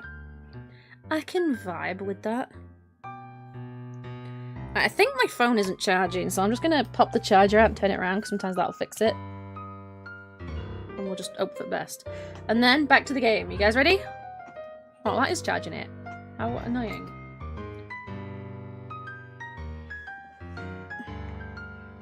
Could you clarify, Bisque? I'm all ears. Oh, sorry, I accidentally talked to him. Oh, sorry about that, sir. I didn't actually mean to talk to you, but now I've got your attention. I love you. Mwah. Wasabi? Hi, No soldier. worries at all. Oh. I love you too, Bisque. Always here for a good chat. I love him so much. Oh, my microphone's turning down again. Okay. Ready, chat? Could it be contagious? Mr. Welby claims the tap water at his home has been contaminated. Perhaps environmental. Lab results only raise more questions. It's like he came back to this report later and made those notes. So it might be related to something else. Lulu Ooh. scanned through several more pages. Here, the writing looks shaky. I just couldn't help her. This disease, or whatever it is, progresses so fast. And with his wife passing, Terrence's condition follows close behind, exacerbated by the loss. Enough is enough. I need to take matters into my own hands. Luca, staring blankly at the cabinet this whole time, spoke softly. What does it say next? Lola rustled the folder, trying to loose more pages. That's where it ends. What? There has to be more. Luca frantically shoved the remaining cabinet folders, trying to find another labeled Walter. Luca, I think that's the only one. It's alphabetical, see? What did he mean enough is enough? How did he take matters into his own hands? This is bullshit. Luca slammed the drawer shut. Clink. Well, A spider web of string connected photos of people from the oh my town, god, it really is a conspiracy theory board. interspersed with hastily scrawled notes. Well, she sure has kept herself busy. Is your gran a serial killer? 'Cause I'm starting to get a vibe. Don't be ridiculous. Sure, she's just tracking the movements of everyone in town for lols. Or out of the kindness of her heart. She's put little symbols by some of them. Yeah, Mr. Nuncreed has a check mark. The clipboards are all inside a big circle. My mums are both on here. Both with question marks. Gus Valentine has a question mark. Heiress has a question mark that's been crossed out. Mr. Kerr has a bullseye. The killer has chosen her next victim! We don't know what any of this means. The clipboards? Jesus Christ. Whatever it means, it's probably not good. Fuck. This is not going well. What is this? Oh!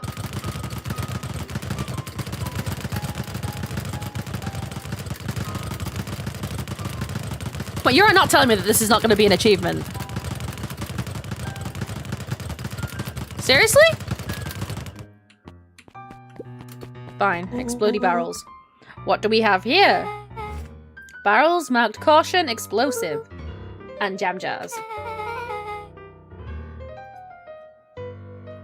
That's enough jam to feed the whole town. Oh my god, jam bomb. What kind of incendiary jam is your gran making? Ooh. She wouldn't have had me walk around town delivering bombs. Right? Only one way to find out. Eat the jam. Rollo casually spun open a lid and dipped his finger in the jam. Huckleberry. He smacked his lips. Sir, that could be explosive. A hint of brown sugar? And... ink? What? Rollo plunged his hand in the jar, fishing out a soggy slip of paper. The fuck? Aha! Rollo offered the slimy note to Luca and licked his fingers clean. That could be explosive, you weirdo! It's addressed to Mr. Fratelli. Or Mrs. Fratelli. A grand jam? What? Okay. It says, last night I used the disguise Heiress provided to scout the location. The timing window should be possible. Operation Sparkplug is a go. Oh man, are they doing a heist? Whatever it is, it can't be good. So more a bombshell than an actual bomb, am I right? You're new here, so I'll let it slide, but that was a terrible joke.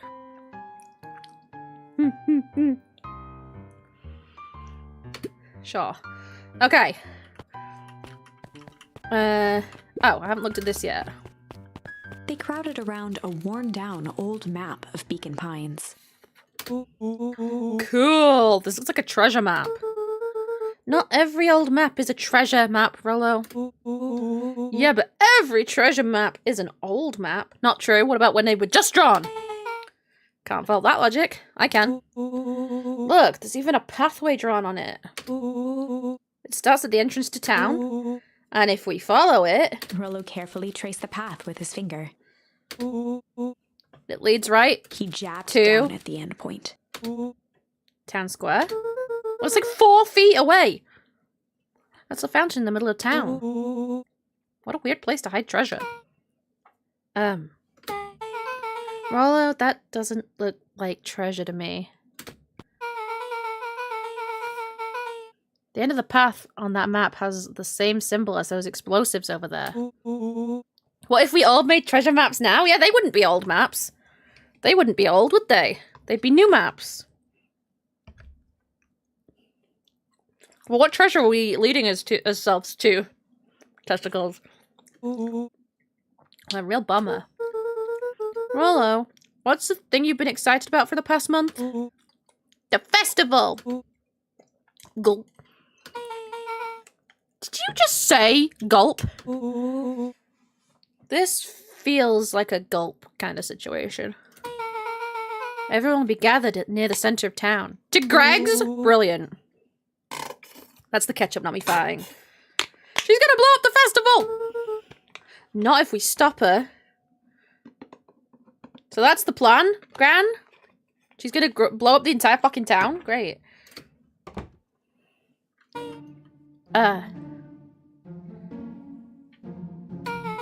What was that?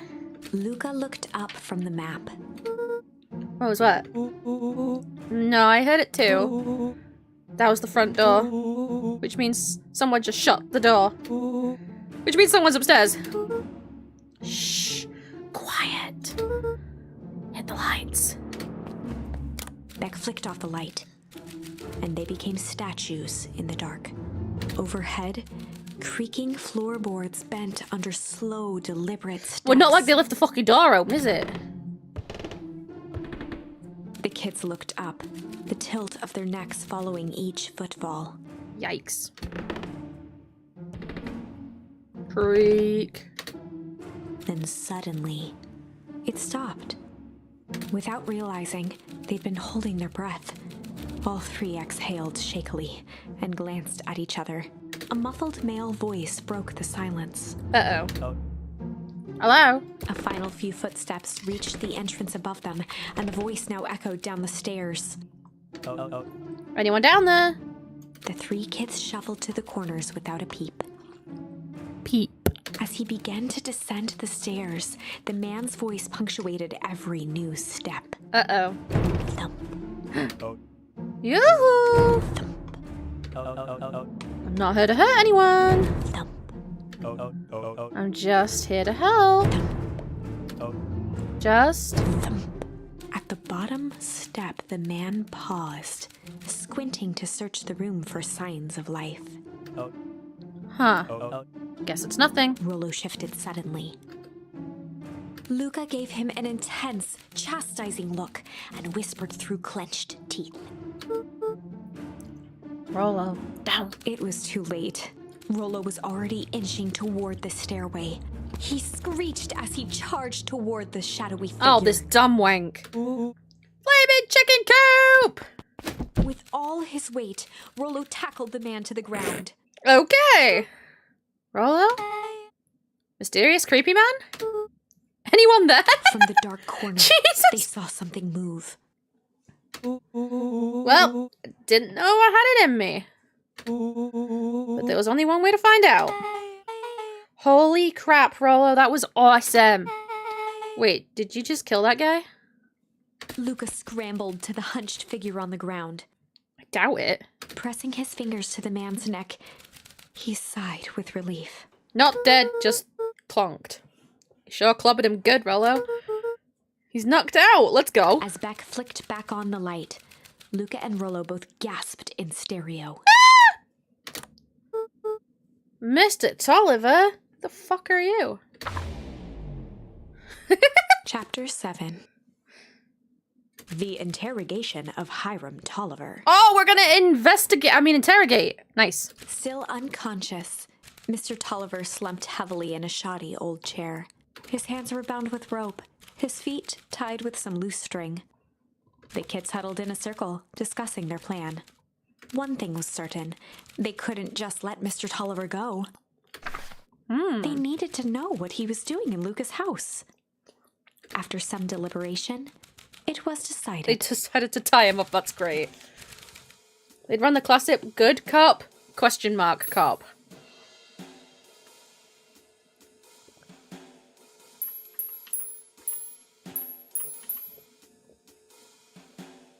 Chat.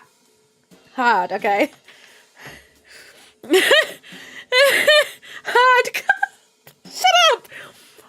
I mean, we'll have to do both anyway at some They'd point, run so. the classic good cop, hard cop interrogation. This is gonna go Rollo very well. brandished a steely gaze. I've got this. Read about it 100 times. Okay, sure. Rollo swaggered past the chair which propped up the slumping Hiram Tolliver. Without even looking at his captive, he began with a long, blustery drawl. Well, Mr. Tolliver. Mr. Tolliver remained motionless. Well, yeah, he's fucking Rollo unconscious. spun around to face him. He'd clearly expected to rouse Mr. Tolliver with his booming voice. Mr. Tolliver? Beck and Luca gave each other an unsure glance. Rollo slammed his fist on the table. Bang! I said, Mr. Tolliver! He grabbed the table lamp and beamed it onto the unconscious face. Yeesh. I know you're doing a hard cop. Mr. Tolliver groaned and slowly lifted his head. He recoiled with a muddled, weary spit. That was me recoiling, sorry. You couldn't see that. What in the world? The chair wobbled as he attempted to straighten up. Who? Who's there? Mr. Tolliver could only make out rough shapes through the glaring light. With a gruff tone, Rollo hoped to both conceal his voice and intimidate. Sure, he did. I'll be asking questions here, punk. Now hold on, let's just calm down. Oh, I am calm. Calm as a carrot in the dirt. As for you, looks like you're The sweating. doubtful expression on Beck and Luca's faces transformed into awe. Oh, they're enjoying this. We can do this my way. Well, let's just say I've never needed another way. Rollo, hitting his stride, was now channeling every detective trope his memory could recall. He slammed the table again. He's a cocky little fuck, isn't he? Now dance! I think you mean sing. What? I don't even... Mr. Tolliver's voice became desperate. He was nearly in tears. Aw. You tied me down. Oh no, on earth could I dance? Dance with your mouth, punk. Spill the beans. We're doing poking around this house. I'm here to help Juniper. To make sure everything's ready. Oh, so you're in cahoots with Gran? Gran? Mr. Tolliver was in a daze, Thomas. now more confused than ever. Gonna help her blow up the festival, eh? Blow up the festival? Good He lord! shook his head, feeling more and more dizzy. No, you've got it all wrong. Where is she now? She's heading to the sauce. It's the ketchup. What's the sauce? I His swear. voice faded to a whisper. The town began where it all began. What is Operation Sparkplug? With that, Mr. Tolliver passed out cold. Oh, for fuck's sake. Rollo swung around with a repentant grimace. That did not work, TK. But I appreciate it. Thank you so much, Babby. Damn, Rollo. I think you went a little too hard on him. I do know Bisque. Yeah, she's a fucking asshole. Thank you for the biddies, my darling. Mwah. What did he say about the ketchup? It's where the town began? We need more information. Yeah, but we better not push Mr. Tolliver any further. Is there anyone else who might know more? You are a bamboozle. What about the History Museum? It just got set up for the festival. Nah, that tent was put up by the Valentines. Everything they do is just a bunch of fluff to glorify themselves. Is there anything more reliable? The library? If there's any information about that sauce thing, Kado can help us find it. Oh, the penguin. I like the penguin. Let's go get some answers.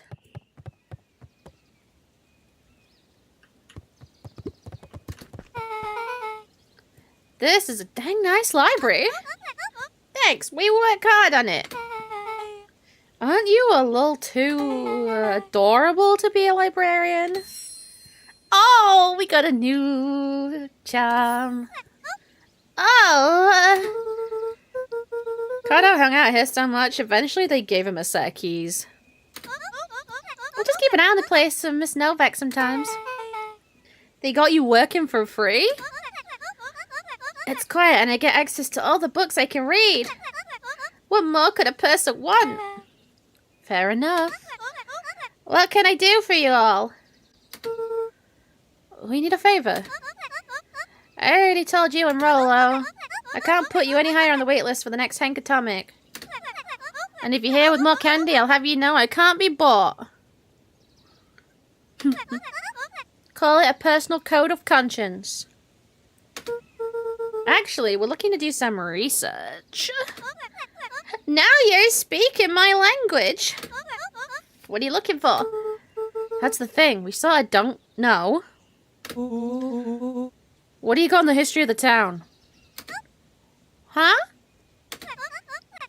There's a county record archives. What's in those? Births, deaths, newspaper clippings, stuff like that. Pretty boring reading. But they do go all the way back to when the town was founded. Ooh. Great, we'll start there. Chapter 8. Oh. 6 feet under, 3 towns over. Ooh, are we gonna get to the thing about how the town through was moved dusty over? piles of old county records, desperately searching for anything that could help them make sense of Mr. Tolliver's cryptic utterance. Luca tried to shake the thought of Gran's basement. Nice. But his focus wavered. Explosives, messages hidden in jam, dossiers on various town figures, and a corkboard threaded with photos. I would 100% hide a message in jam. Gran was the only Sounds family delicious. he had left. He still couldn't bring himself to believe the worst. But the old map with the symbol of explosives in town square made that difficult. As the sun began to set, the kids were no closer to the truth.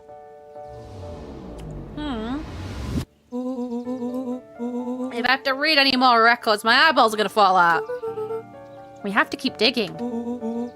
If I dig another word, I'm gonna end up in one of these asinine death records.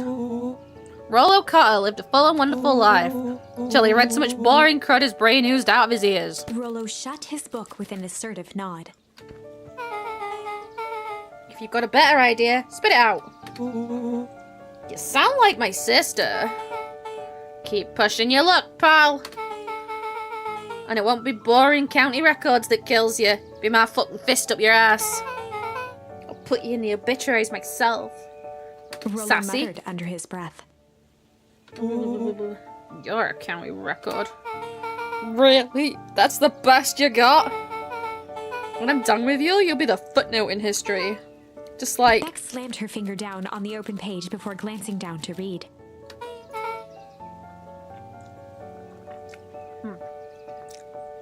J. Hartford. I'd love to see you try. Hey! We're all a little tired here. Just take a minute and... Something tickled the back of Luca's mind. Wait, what was that name back? In the obit? J. Hartford. From the Brookville Tribune 8 years ago. That can't be right. What is it? J. Hartford. That's my grand's name. Juniper Hartford. Maybe there were 2 J. Hartfords? Miss Hartford is survived by a young daughter, E. Hartford. My mum's name is Eleanor. Okay, this is getting creepy. This is actually getting kind of creepy. If your grand's 6 feet under, 3 towns over. Who am I living with? Oh. The question hung in the air. Well, that's creepy.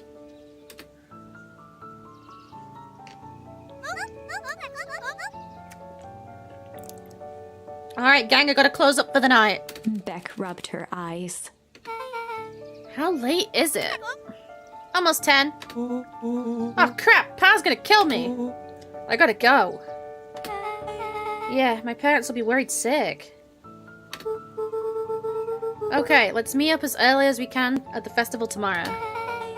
What are you gonna do about the unconscious man in your basement? I forgot about that. I'll think of something. Luca's heart was pounding as he approached the house. This is If he was lucky, awkward. Gran, or whoever it was, hadn't gotten back yet. I mean, And the of lights course, are on, there was so... Mr. Tolliver tied up and unconscious in the basement. This is not good. Dealing with him would be the first order of business. Luca shook out his arms to calm his nerves before entering. You got this, lad. Oh, fuck. There she is. He held perfectly still, tempering his breath, and listened closely. Granny. She was asleep. His only hope was that she hadn't found Mr. Tolliver before dozing off. Okay, we got this. I wonder who the fuck she actually is then, chat.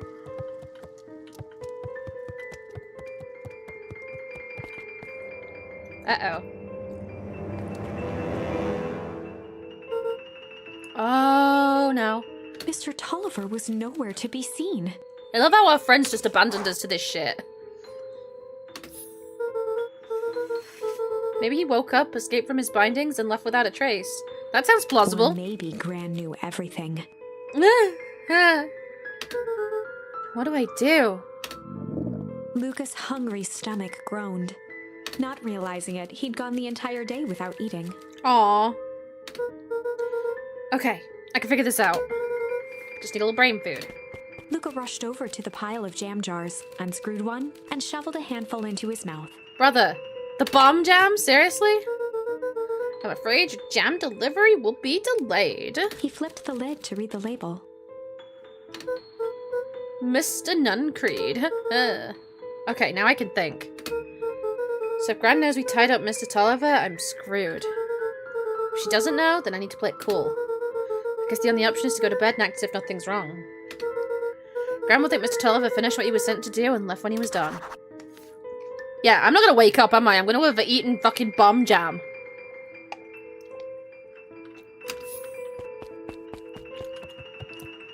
Go ahead with your crazy theory. Also, I have no idea how a handful of jam is supposed to keep you full. Gran? Okay, stick to the plan. Go to bed. Play it cool. As Luca climbed the final I jumped stair, a little bit there. The emotion of the day dragged heavily on him. With each consecutive step, his legs weakened. Yeah, he's eating poison fucking jam. His stride began to falter. He tried to grab for the railing to steady himself. Something was wrong. I've eaten poison jam. I've eaten poison jam. Luca groaned and tried to Clunt. move. His limbs might as well have been bolted to the ground. Through numb lips, he mumbled just before falling asleep. I mean, that counts, technically.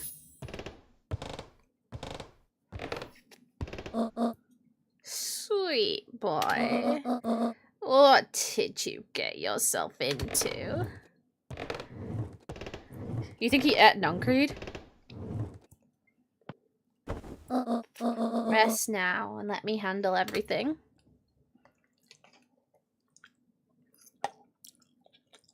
Oh, well, he's not dead.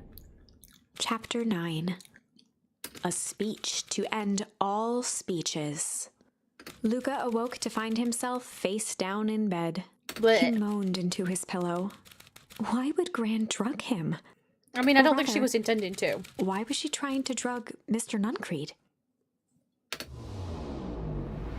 Cause he's a Shaking the creepy questions from his little woozy bastard head, that killed Luca us in a snapped back to the previous matter at game. hand. The festival.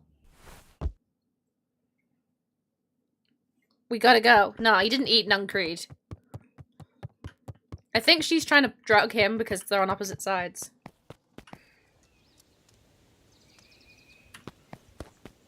What? Friends! Where have you been? Gran put something in the jam. Yeah, we know. Secret messages for conspirators. Not this one. The one intended for Mr. Nuncreed put me to sleep. Whoa, ho, ho. Sly devil. We're getting a lot of things. I think she's trying to remove him from the equation. He might be in danger. Have you found anything? We looked around, but haven't seen anything odd. What exactly are you looking for that's odd? Your gran is nowhere to be found. But Mr. Nuncreed is just loafing around, waiting for the speech. What speech? Mayor Gus just got up to the podium. Everyone's gathering at the stage. Let's get moving!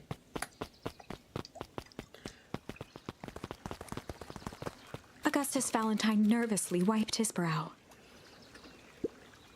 Is this the— oh, fucking hell. Yikes. Hello, Beacon Pines. I'm Augustus Valentine, your mayor, and I suppose you already know that. Oh yeah, before we get started, I just want to take a moment to recognise someone who couldn't be here today. This town wouldn't be where it is without me father, Sharper. So I thought we could begin with a round of applause befitting such a great man. And nobody gives a fuck. I save him more than the old codger deserves. Gus cleared his throat and awkwardly loosened his tie. Right. Where was I? William Kerr bounded on the stage with the energy of a preacher at a big tent revival. Oh no, this fucking asshole. Gus Valentine, everyone! He gave Gus a hearty slap on the back and motioned him off the stage. Now fuck off. Let's hear it for our mayor. What a great turnout. Oh heck, I didn't prepare anything. But I suppose I could say a few words. Would be ashamed to waste such a beautiful podium. Mr. Kerr pulled a thick stack of note cards out from his vest.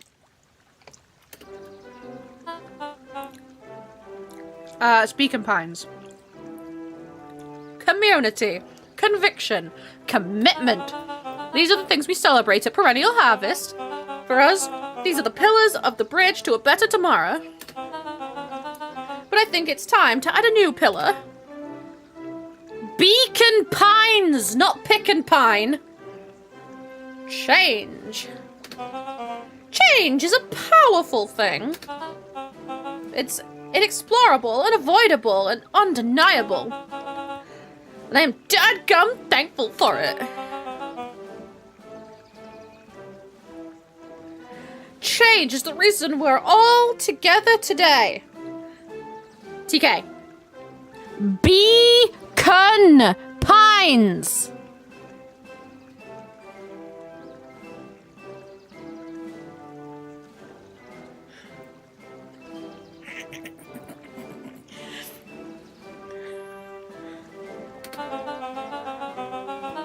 It was hard for me to believe that it was only 4 years ago when fate brought me here. A simple business trip which brought me to a small town which would change my life forever. Mr. Kerr took a moment to survey the crowd. You know what? He wiped away a single tear. From the second I set foot in Beacon Pines! Something about this place has held me captive. You see, change represents opportunity. It represents potential. It was change that helped me recognize the potential of this place. To see that the people of this town, despite suffering great loss, still held on to the things that made them special. I'm very proud of you, my love. Mwah. Thank you, baby. He thumped the podium to emphasize each word. Community, conviction, commitment. You said that already. Change. Mr. Kerr nodded confidently, biting his lip. Christ. The crowd was silent, in rapt attention. How can anybody be paying attention to this garbage? Fate made a perfect match that day. Nothing is more important to you all than community. And Perennial Harvest is a community first and foremost. Mr. Kerr methodically made eye contact with each section of the crowd. The only way you made it through the fall harvest was an unshakable conviction. A conviction that a better tomorrow was just over the horizon. Perennial Harvest was founded on the conviction that we are that horizon. This festival was a symbol of our commitment to each other. His voice began to build to a crescendo. We will now walk hand in hand into a future we will shape together. And that is what change is all about. Grabbing the future by the scruff of the neck and making things happen. Change is a choice. Wow, he is an idiot. Oh, thank you for the rocks. Thank you for the rocks, my love. Yeah, you're awesome. I don't fucking care. Imagine, yeah, fuck off. Oh.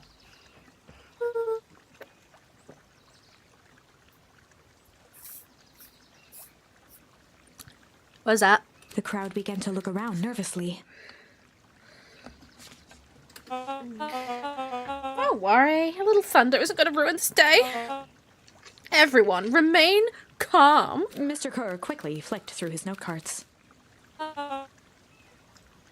Where was I? Through all of my travels, I've learnt one true thing. One always reaps what they sow. We have all planted a lot of good in this town. And so, it is with a happy heart that I can proclaim... He raised his hands up to the heavens. Our harvest awaits! Okay! At that moment, a merciless wall of impossibly cold air ripped through the crowd, instantly freezing everyone and everything it touched.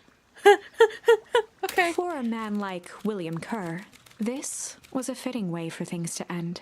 Alright. On a stage, with an entire town frozen in rapt attention for the rest of time. Yikes. The end. Okay. There's that ice again! Whenever I think we're getting close, it comes along and ruins everything! It kind of does. Maybe we should just quit? Maybe you should just close the book, walk away, and never think of me again! Okay, bye. No, I don't mean that. We got a little closer this time.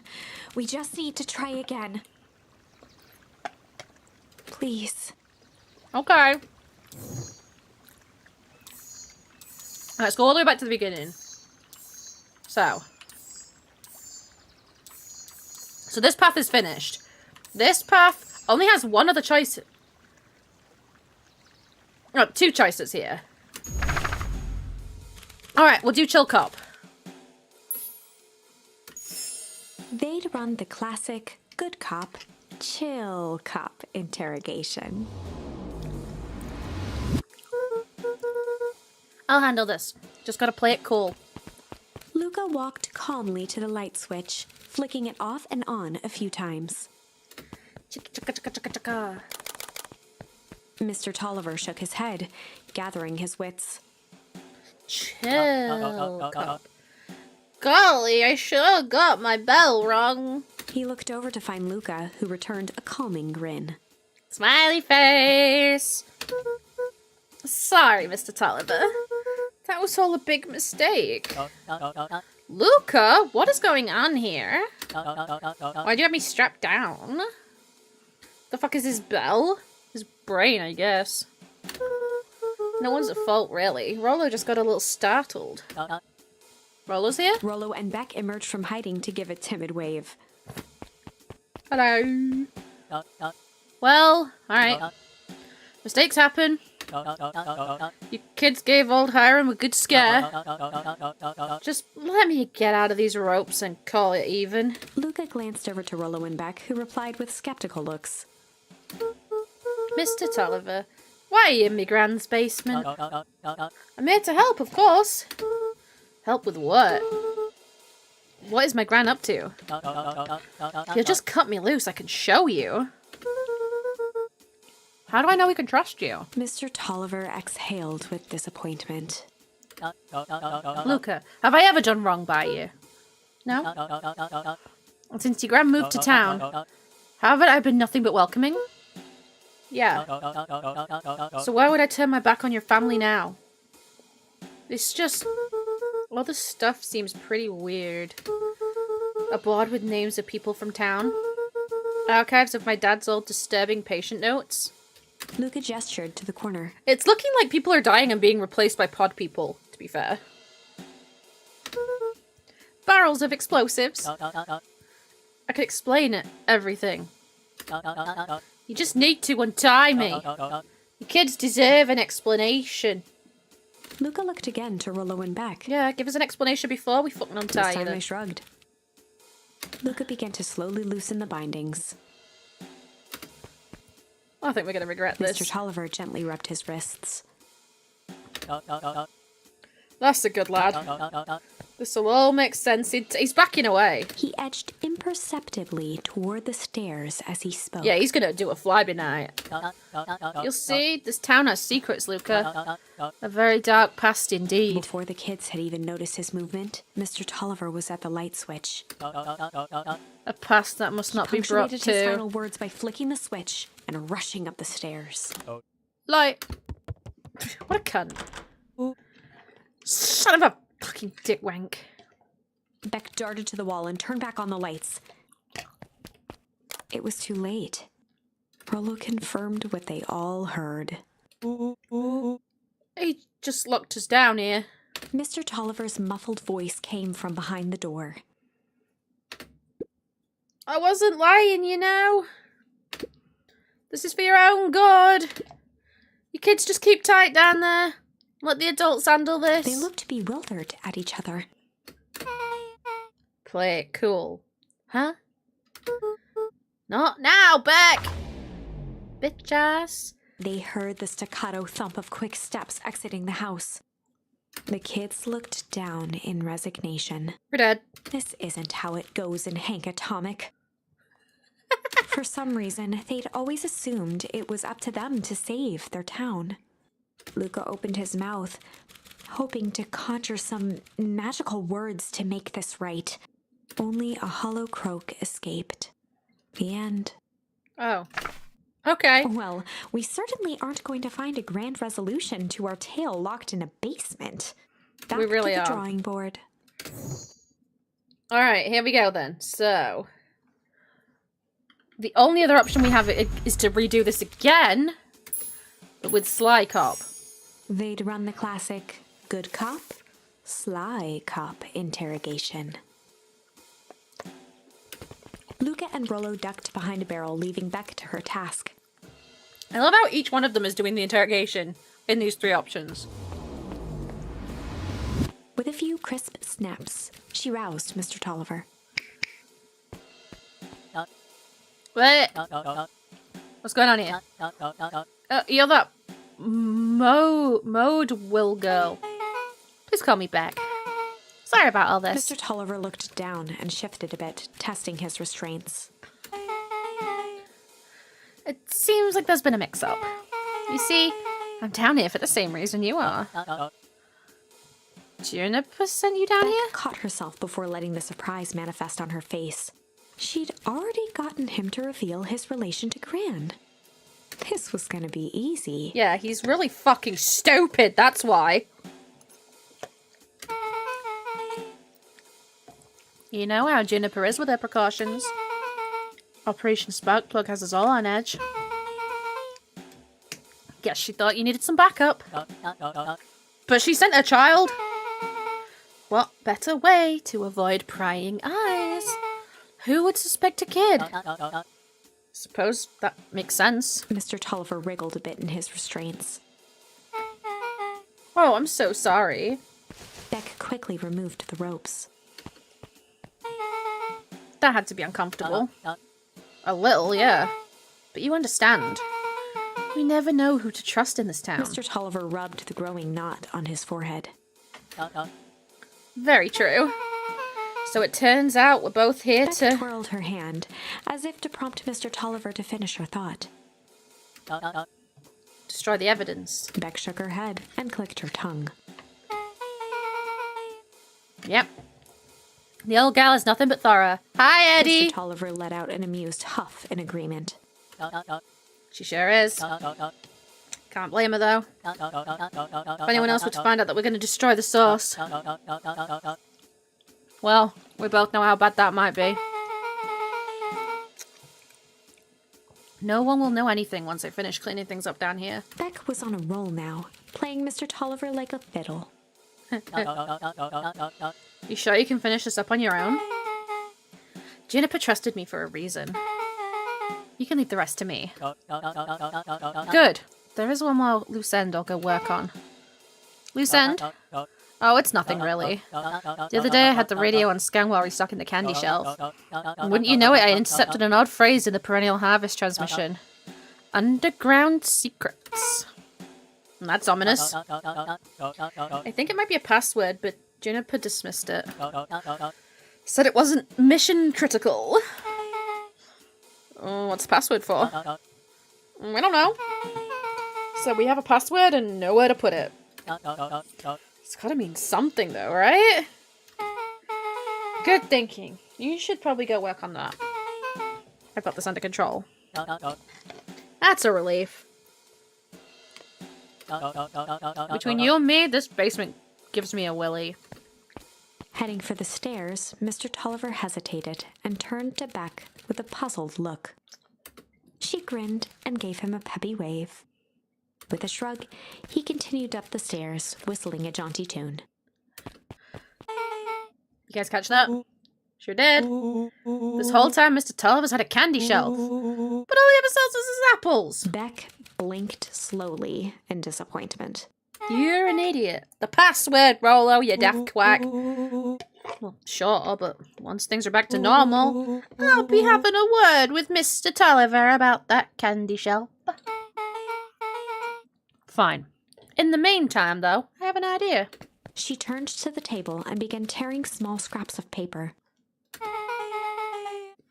He said he had a password on the radio. Any good spy at transmission is never what it Beck seems. marked each scrap of paper and leaned back. We just need to find the hidden meaning. Huh. Okay. What's another word for underground? Buried? Covered? Could it be a cover-up? Maybe it's one of those each letter is a number thingies. So U would be 21. N would be 14. D would be... Ooh! It's an anagram. Young Creed's drugstore. Luca and Beck looked at Rolo with amazement. Sheesh, yeah. Rolo? That was incredible. Well, it's either that or Kren's new drugstore. Yeah, I think you were right the first time. How'd you do that? What can I say? I love ciphers. Either that or he's just violently dyslexic. Well, I guess we know where to go to next.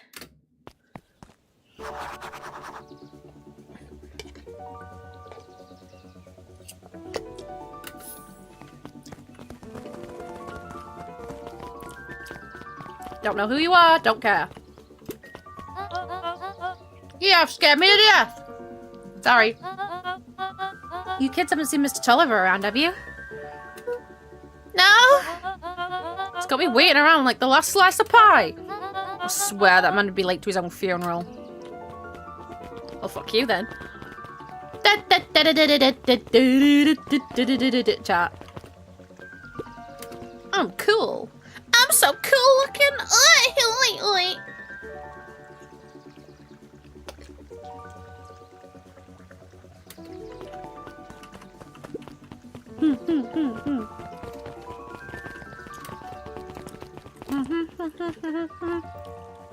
Oh, Christ.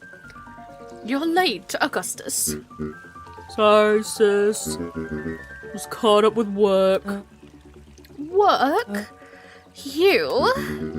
Had a few more details to lock down for the festival. Oh? What do you have to report? What is this insipid town festival really about? I think... Gus looked around nervously. I think Mr. Kerr really does just want to do something good for the town. He's actually a pretty nice guy. You should spend some time with him. I didn't pull strings installing you as the mayor so you could make friends. Your job is to help me figure out what Kerr and Perennial Harvest's true intentions are with this town. We have a responsibility. This is our father's town. Was. Excuse me? This was our father's town. He's gone, heiress. He ain't coming back. Father left us with nothing but problems. Mr. Kerr came here and offered to help us. We accepted that help. We didn't agree to them turning Father's warehouse into a toxic dumping ground. That's just a temporary arrangement.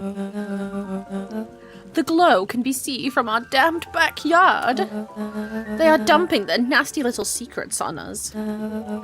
When this all goes inevitably wrong, who do you think will be blamed? Eris's cry hung in the air. Well, we have to make a new choice to make now, sister. This town is going to change whether we like it or not. Are we going to choose to be part of that future, or be forgotten in the past? It's a shame.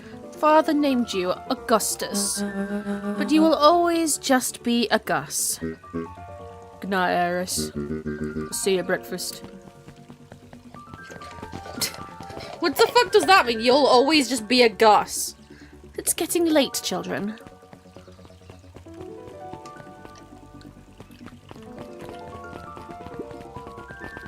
Wee.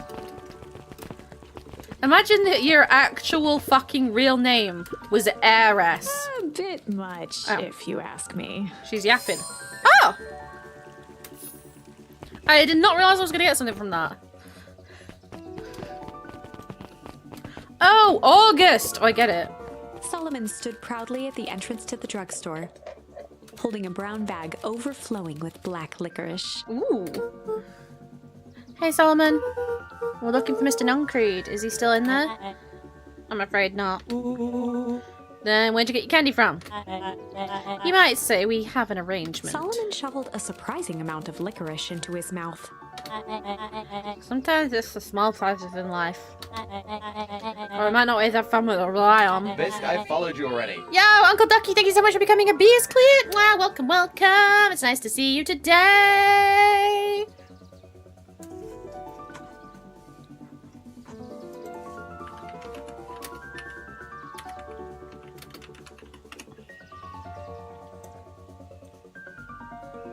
Ah, Uncle Ducky, a charming addition to our chat. Welcome.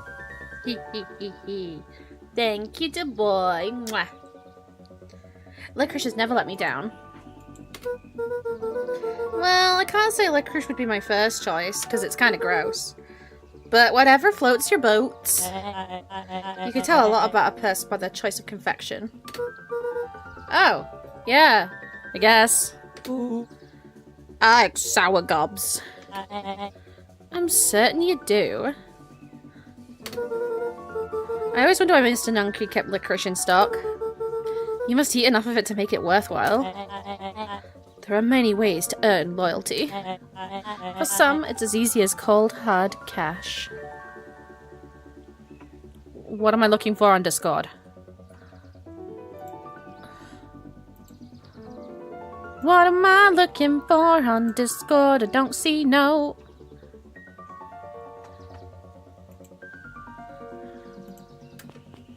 Oh, he's gone. He's fucking left us! Well, he's right, it is locked. There's gotta be more clues. Okay, let's see.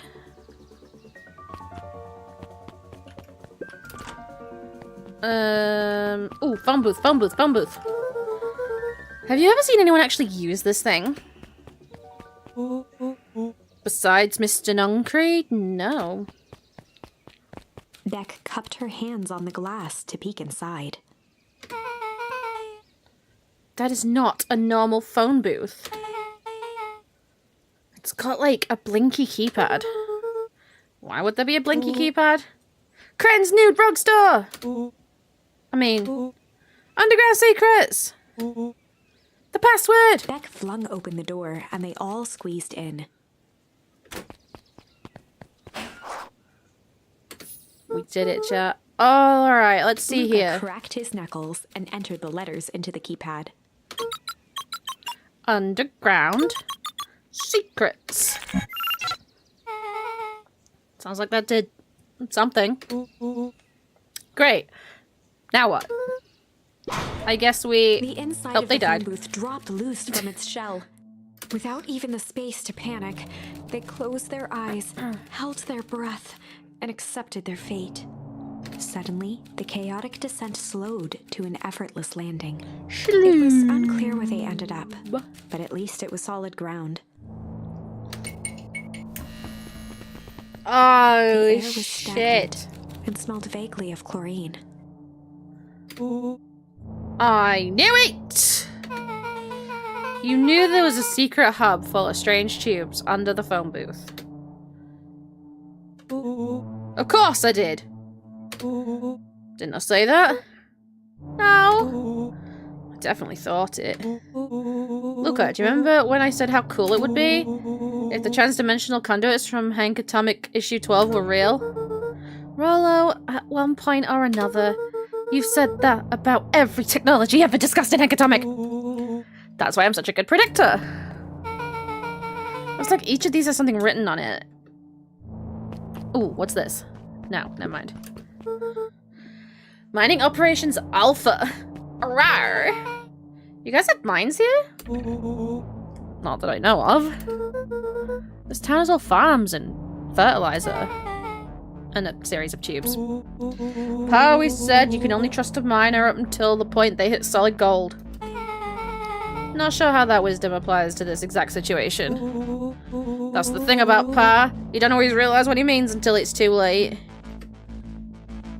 Well, that's no fucking help then, is it? Perennial Harvest main office. Oh, this is where the tubes lead to.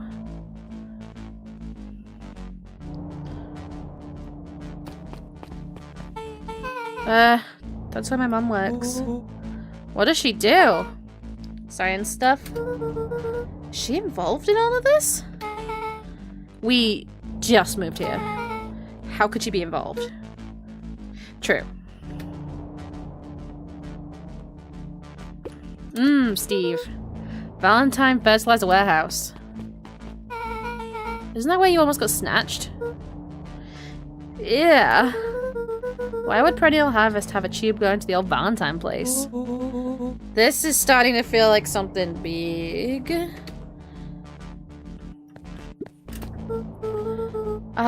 This suit has a broken mask. So, have we found our mystery warehouse creeper? We've at least found their hazmat suit. If it walks like a nun creed and talks like a nun creed.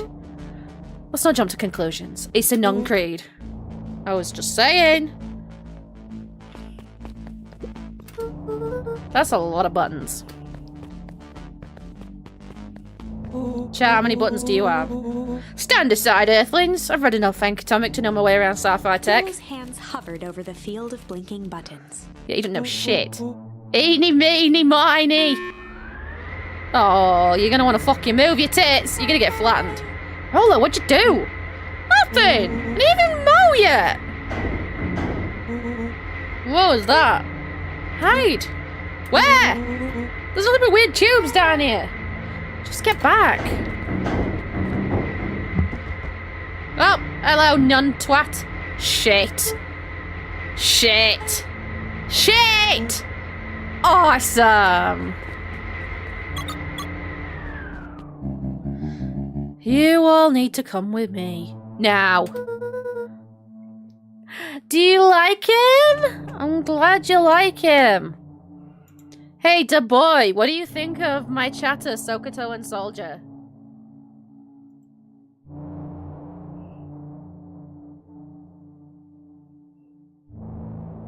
Sokoto and Soldier? They sound like delightful companions. Bet they bring lots of fun to the stream. Yeah, they do. Thank you so much for that, da boy. You're a sweetheart. My microphone keeps turning itself down. I'm sorry about that. Please do not die for him. I don't think he would like that.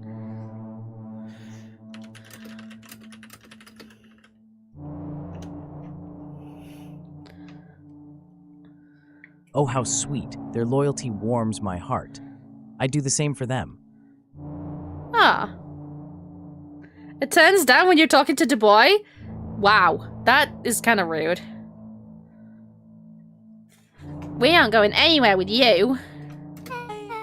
Not until we get some answers. Mr. Underground Secrets. I told them it was an absurd password. They love anything that makes them feel clever. They who? That's no matter. If I could keep you in until after the festival, might be able to save your skins. We don't care about our skins. Hold on now. I do like my skin. This all stops now, Nuncreed. Joseph waited for a moment in silence. You sound just like him. Who? Walt. You don't get to talk about my dad. You know, your father and I were friends back before. He gestured toward the strange tubes. All of this.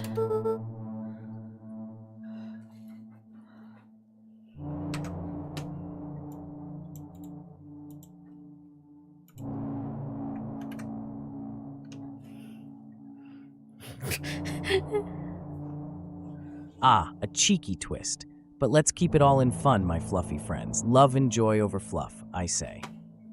I mean, fluff is kind of love and joy, to be fair.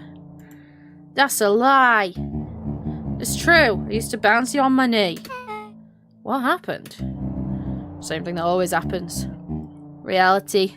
Complications. Life. We were a team, Walt and I. An idealistic doctor and a bright-eyed pharmacist. Both hell-bent on helping folks. So you were a sidekick? No. We were partners.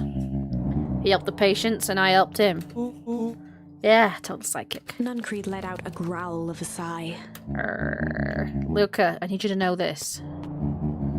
I need someone to know this. One day, Sharper Valentine comes to us. Says he's got an opportunity. He's found something he didn't quite understand. And he was willing to pay us both handsomely to help him understand it. Ooh. Also, soldier, just to let you know, whoa in it, apparently.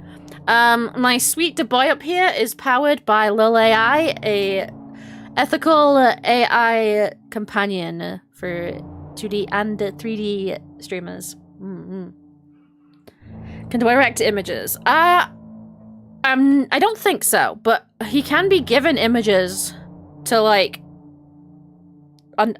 understand you better. Like when I was setting him up, there was an option to give him like documents and pictures of me so that he'd understand me better. But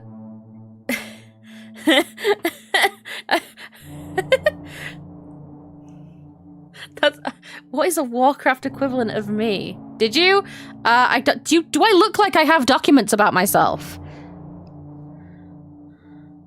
If you want to write a lore document for me, I'll give it to him. Maybe we could do that one day on stream.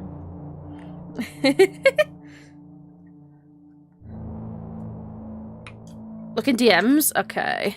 But then I want to crush on with this game, because I really want to try and at least finish one more storyline before I end. I'm not going to go for much longer. Oh, shit! Wait, I'm so cool! Thank you for making me in your game. I love that. And my dad said no. Your father and I both believed in helping people.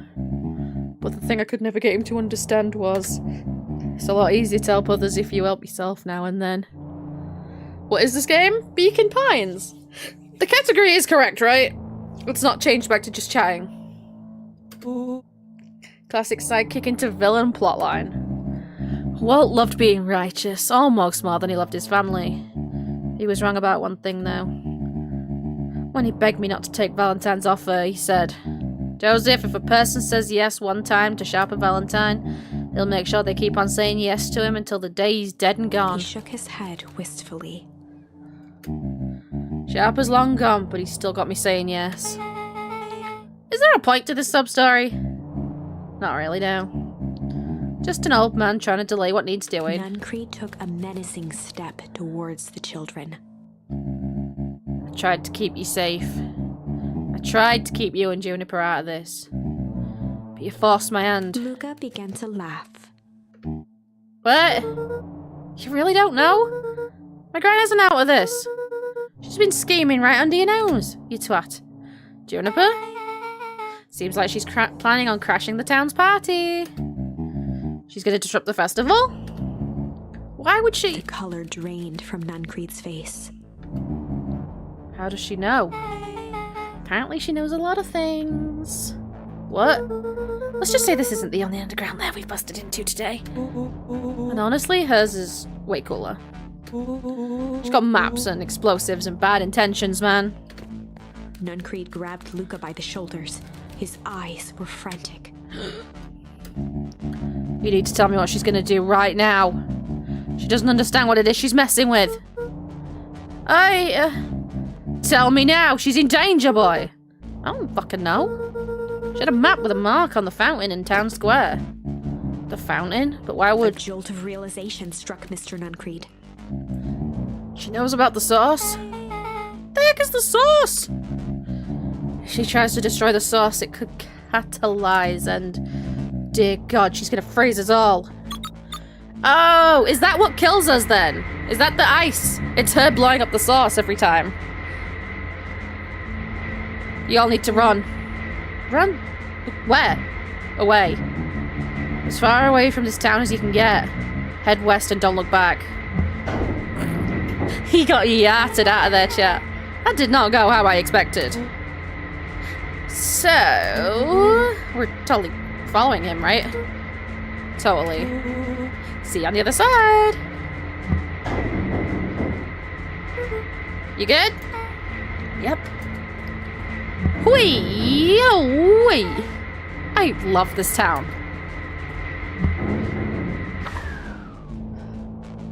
Chapter 8. Beck is so stupid. The cold, hard truth. Beck leapt up, allowing the suction to yank her into the dark. Dimness eclipsed around her like the shutter of a camera as she seemed to cover great distance in mere moments. Her only points of reference were glints of upcoming turns, which approached with frightening speed. Yikes. Only to carom her gracefully along. She heard the tinny, distant echoes of Rollo's glee. Once she stopped fighting against it, the ride was impossibly smooth. Smooth ride. All of a sudden, as if minutes had passed in an instant, light blazed into view. A burst of wintry air snuffed across her face, and she was flung out into the cold. Dunno, but here we go. I mean, don't forget, in the thing, the fucking Gran isn't even our Gran. Whee! That was... intense. Yeah. I think I might have parted with some fluids in there. Ah! Any idea where we are? Somewhere cold. Doesn't look like it got on any of us. I didn't feel like we traveled that far. So where did it all go? He's looking for pee. He's looking for pee, for fuck's sake. This place sucks. Why would anyone even want to blow up something out here? Only one way to find out, I suppose. We gotta catch up to Nuncreed. I think he went this way. Chippy chippy chappa chappa dooby dooby dabba dabba flippy dippy clippy whippy blue blue blue blue. Running. Okay, this is starting to feel really familiar. I may not be the most well versed on all things Beacon Pines. Hi, Wozy! Pubes. Da, da, da, da. But this does look like some sort of frozen replica of town. Oh, I got it! It's so obvious now! Mr. Nuncreed is an alien! Rollo! Stick with me here. His species can only live in sub-zero temperature. Oh boy. Here we go. The source is their base camp dimension, so it's natural they keep it cold. We found it by traveling through those metallic wormholes back there. The final objective? Kill us all. Skedaddle Skiddy, you are stuck with me. Let's go! And shapeshift into a Beacon Pine citizen of their choosing. You never really had me. But you very much lost me there. You get used to it. We should keep moving. Have a good lurk, my queen. I might hop on Minecraft in a bit if you're going to be around. Mr. Nuncreed inching cautiously toward a pit at its center. He held his arms out gingerly, as if approaching a beast in the wild. That's the noise of a beast, apparently. Upon closing the distance, Luca recognized what Nuncreed was after. Gran stood confidently at the edge, one arm outstretched over the abyss. Nearby, a wheelbarrow had been emptied out. She held a lit torch, which flickered in the bitter wind. You're gonna kill us all, you daft cow. Juniper, I don't know what you think you're doing, but I assure you this is not gonna solve anything. If you drop that, you've doomed this whole town. Oh, it wasn't me who doomed this town. I've been watching you, Joseph. I know what you've done. You and your co-conspirators. Gran? What's happening? Luca, you and your friends need to leave right this moment. No. Mr. Nuncreed turned back toward the kids, desperation in his eyes. Listen to your grandma, Luca. This is between me and Juniper. Rollo and Beck held steadfast in awe. Luca approached closer. Mr. Nuncreed spun back toward Gran, his voice growing louder. You got it all wrong, Juniper. Just hand over that torch. You don't understand what you're doing. How could I possibly trust you to do the right thing? Walt told me everything. He trusted you, and you betrayed his trust. Luca, did you know that this man's entire life is a lie? If it weren't for him, your father might still be alive. Mr. Nuncreed winced with anguish. His voice hardened. That's not true. They both now yelled, not to each other, but at fate itself, making their peace with long-held burdens. The wind howled with encouragement. Walt was like a brother to me. We just had different ideas about how to affect change. Very convenient that your way just happened to line your pockets. Now, that's not fair. They menaced at each other, both catching their breath. The moment balanced on a knife's edge. Oh no, is this a choice? A blur of emotions and memories. Luca's mind flooded with questions. The wind calmed, as if to give him the stage.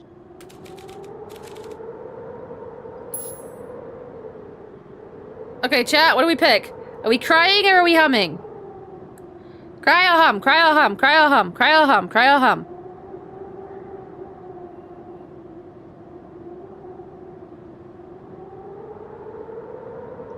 Cry first.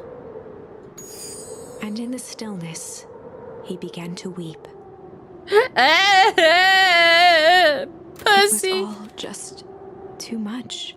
Falling to his knees, Luca whimpered softly. The tears crystallized as they hit the snow. Wuss. Gran stared at Luca for a moment with warm sympathy, remembering why this was all necessary. This'll all make sense soon, Luca. Then everything can go back to normal. I promise. She stiffened up and brandished the torch at Mr. Nuncreed. Great, she's gonna kill us all. You can't hide behind those people any longer, Joseph. Once their precious source is destroyed, we'll see where their loyalties fall. Juniper, down! Ignoring his final plea, Gran flung the torch into the deep darkness. I hope you understand that you just killed me. She smiled and exhaled in relief. Mr. Nuncreed moaned in resignation. The torch echoed as it ricocheted down the hole, punctuated with a thunderous thud. You see, Joseph, I've learned one very important lesson in life.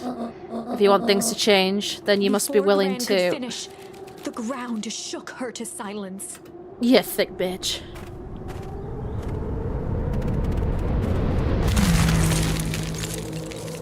Smart ass. Gran only had time to spin around and run to Luca. Her attempt to shield him, an honorable but trifling act. Chat, I've got a weird theory. Because Gran, we know that the real Gran is dead, right? We know that. We've seen that in another timeline. What if this quote-unquote Gran is our mother? And she's just aged for some reason. Unflinching love, pitted against an unthinking horror. There was no contest. Her warm embrace froze in an instant. That is where they remain, fixed in place, forever. And so, our story ends on this melancholy scene. In a town brought low by its secrets sits the frozen statues of a misguided band of meddlers. The end. Yeesh. So even if we never interfered, she That still was froze us. Dire. On the bright side, we finally figured out where all the ice is coming from. True. Now, we just need to find a way to deal with a mystic, unfathomable force of nature. Yippee. Okay, well. Just double checking that we've gotten every option up until now. So, we try humming this time. And in the stillness, he began to hum. After the death of his father, Luca had trouble sleeping. Each night, his mother would sit at the foot of his bed and hum a gentle melody. It was the only thing that could calm his mind. The only thing that, however briefly, could make it all seem okay. That melody pervaded every memory Luca had of his mother. Aww. Shivering in the raw snow, he began to hum it out loud.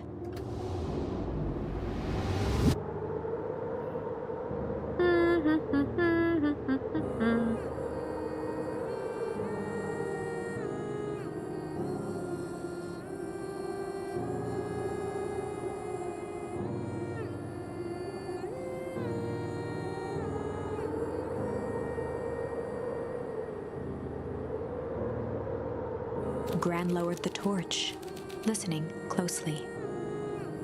As recognition slowly set in, her heart sank. Those countless nights of consolation, the incomparable loss they shared together. She let the torch fall to the snow and sizzle out. A few steps toward Luca was all she could bear before dropping to the snow herself. Through a flood of tears, she began to hum along. I knew it, chat. Note for note.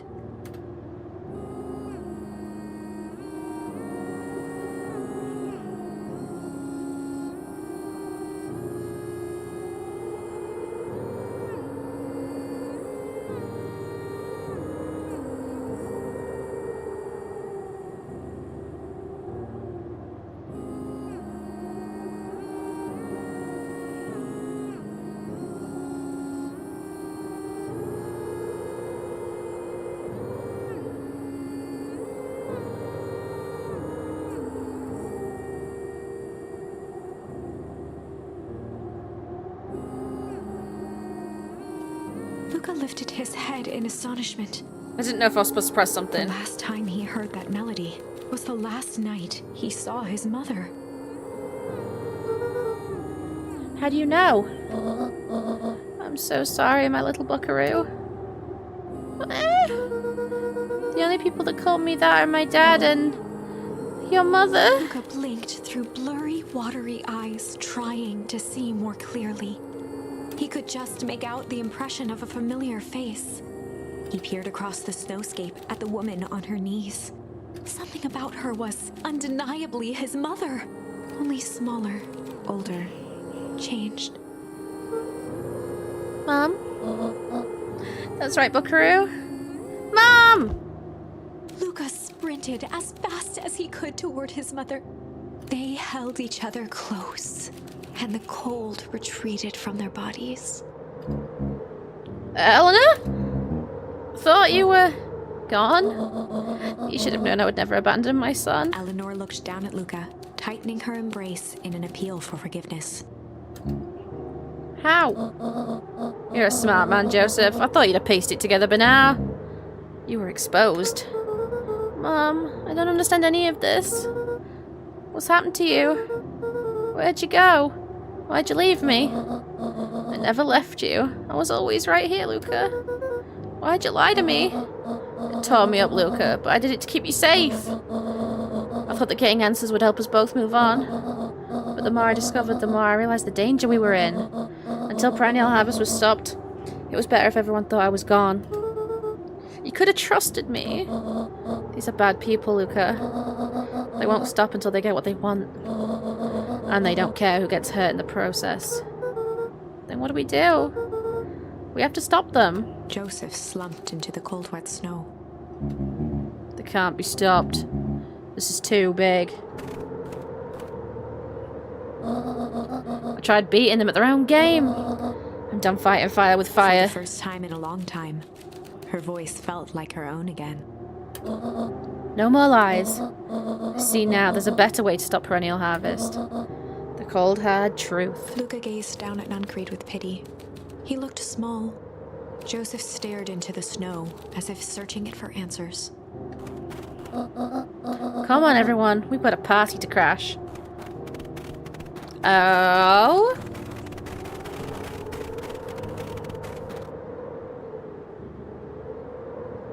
Let's fucking go! You don't understand. He always wins. Chapter 9. The Devil You Know. Oh! 7 months ago. What? Okay. Eleanor Van Horn crept down the maze of sterile hallways under perennial harvest. She stopped in front of the large steel door marked Deep Engineering. I'm gonna pee real quick. Actually, no. Because I want to try and get to the... if this is going to be not another fake ending... I don't know, I was going to end stream soon, but I'll piss. I need to put my fucking footrest away before I can get out.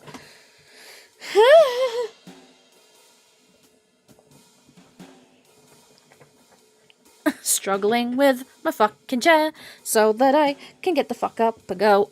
Oh, shit. I fucked it up. That's not the way it's supposed to go. Okay, back in a sec.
Meow.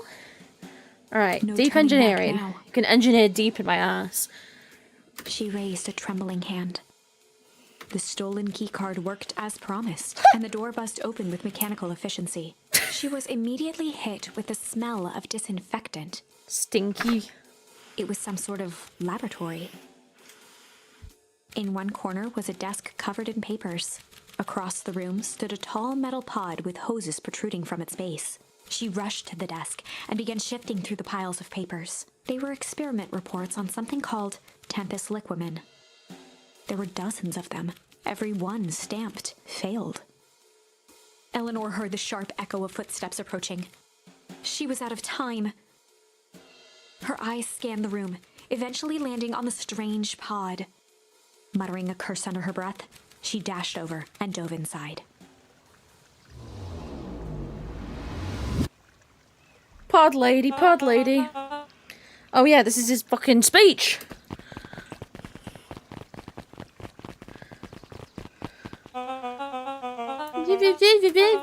Nobody fucking cares about your stupid fucking change.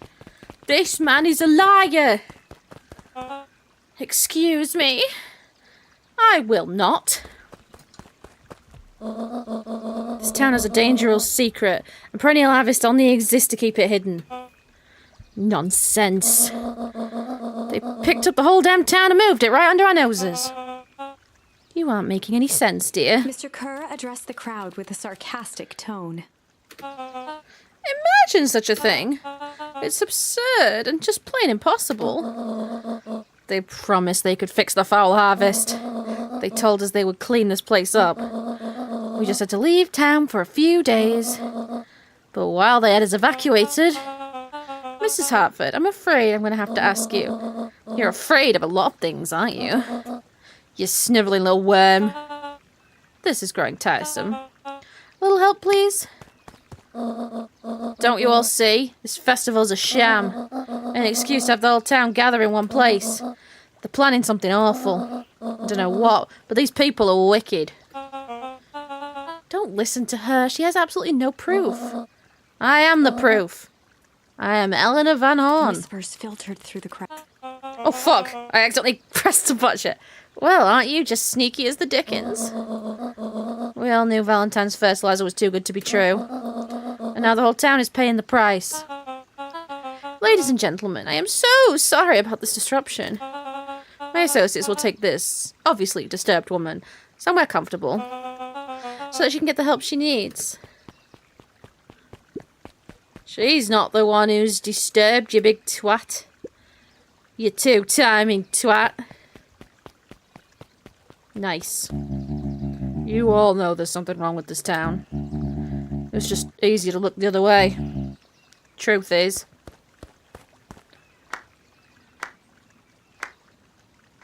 Sir? That's quite enough, Mr. Nuncreed. Torment dragged on Joseph Nuncreed's face. This little wank is in charge. Yes, sir. Take them away. No, I want them to see this. The ever-tempestuous Eleanor Van Horn. You've been quite a thorn in my side. Like a weed that's burrowing where it doesn't belong. I must confess, you look He dreadful. paused for a moment, plucking a piece of fuzz from his sweater and discarding it to the ground. Who the fuck is this little bastard? Consider yourself in rare company. You managed to pull one over on me. It won't happen again. I knew you had some sort of plan to disrupt our little party. But alas, I was expecting something a bit more impressive than incoherent rambling. No matter, your failures are yours to bear. Mr. Kerr. Yes, sir? It's a shame it was cut short, but I thank you for that rousing oratory. I will take it from here. Yes, sir, of course. Is he like 7? You have done quality work for me, William. You can look forward to the recompense we agreed Kerr upon. gave a bow of deference. Founder, you are most gracious. Gasps rippled through the crowd. What the fuck is happening here? Thankfully, we can dispense with the formalities from here on out. Solomon pulled a glass vial from his pocket. In one smooth motion, he downed its contents. Glop. A triumphant smile grew across Solomon's lips. You can all call me Sharper Valentine. His body and Shit. face began to contort and expand as he disappeared into a belching green mist. So he didn't die. He just shrinked it. A hushed horror gripped the crowd. The fuck? So he shrunk and my mother grew older. This is a story about change. What? No! Oh, so you didn't see that coming. Good. Sharper examined his new hands. Well, this is quite the improvement. Everything looks so much smaller now. Helena was right about one thing. This festival was a ruse. I wanted you all to witness my glorious return with your own eyes. Why does everyone look so downtrodden? This is a celebration, people. Maybe it would help if we set the mood. Mr. Kerr, be a dear and reveal the sign. Yikes. Ha! Wonderful. Sharper choked out a crude squawk of a laugh. Frustrated grumbles sprinkled through the crowd. Sharper, you malicious bastard. Ooh. I'm glad you're back so I could tell you to your face. You destroyed this town. We ain't gonna let you get away with it again. Sorry, this is not the time for audience participation.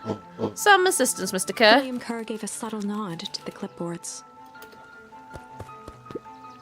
You coward! Does anyone else have something to contribute? A helpless quiet settled over the crowd. I thought so. Did you all truly believe you could be free of me? A town of complete and utter fools. You people should be celebrating my return.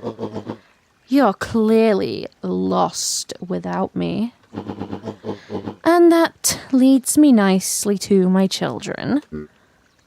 Daddy, I gave you both the greatest gift a parent can give, the opportunity to prove yourselves in my absence. Squandered. To say I am disappointed would be an understatement. But Silence, Augustus. An adult is speaking. I don't know which is worse, a son who is completely hopeless, or a daughter with such potential who inevitably lets me down. Eris, you fail me with admirable consistency. Thankfully, I was counting on it this time. Father, I have been wasting time, my dear. What have you accomplished? I was focused on cementing our legacy. Legacy? Who needs a legacy when you can just live forever? But what about... It's all right, kiddo. I'm afraid you suffer from a complete lack of imagination. There's just no helping it. Now then, where is Joseph? You didn't take the opportunity to slip off, did you, you snaky little eel? Oh, there he is. Everyone should give him a hand. None of this would have been possible without Joseph. I think you've said enough. Nonsense. The people deserve to know how helpful and loyal you've been. I only did what I did because he left me no choice. You always had a choice, Joseph. You were simply too weak to take it. No matter. Cheer up. You are about to be rich beyond your wildest dreams. You should follow Mr. Kerr's example. When I found him, he was in a sorrier state than any of you. An aging actor, desperate to recapture his youth. He played his part, and soon he'll be able to play the leading man again.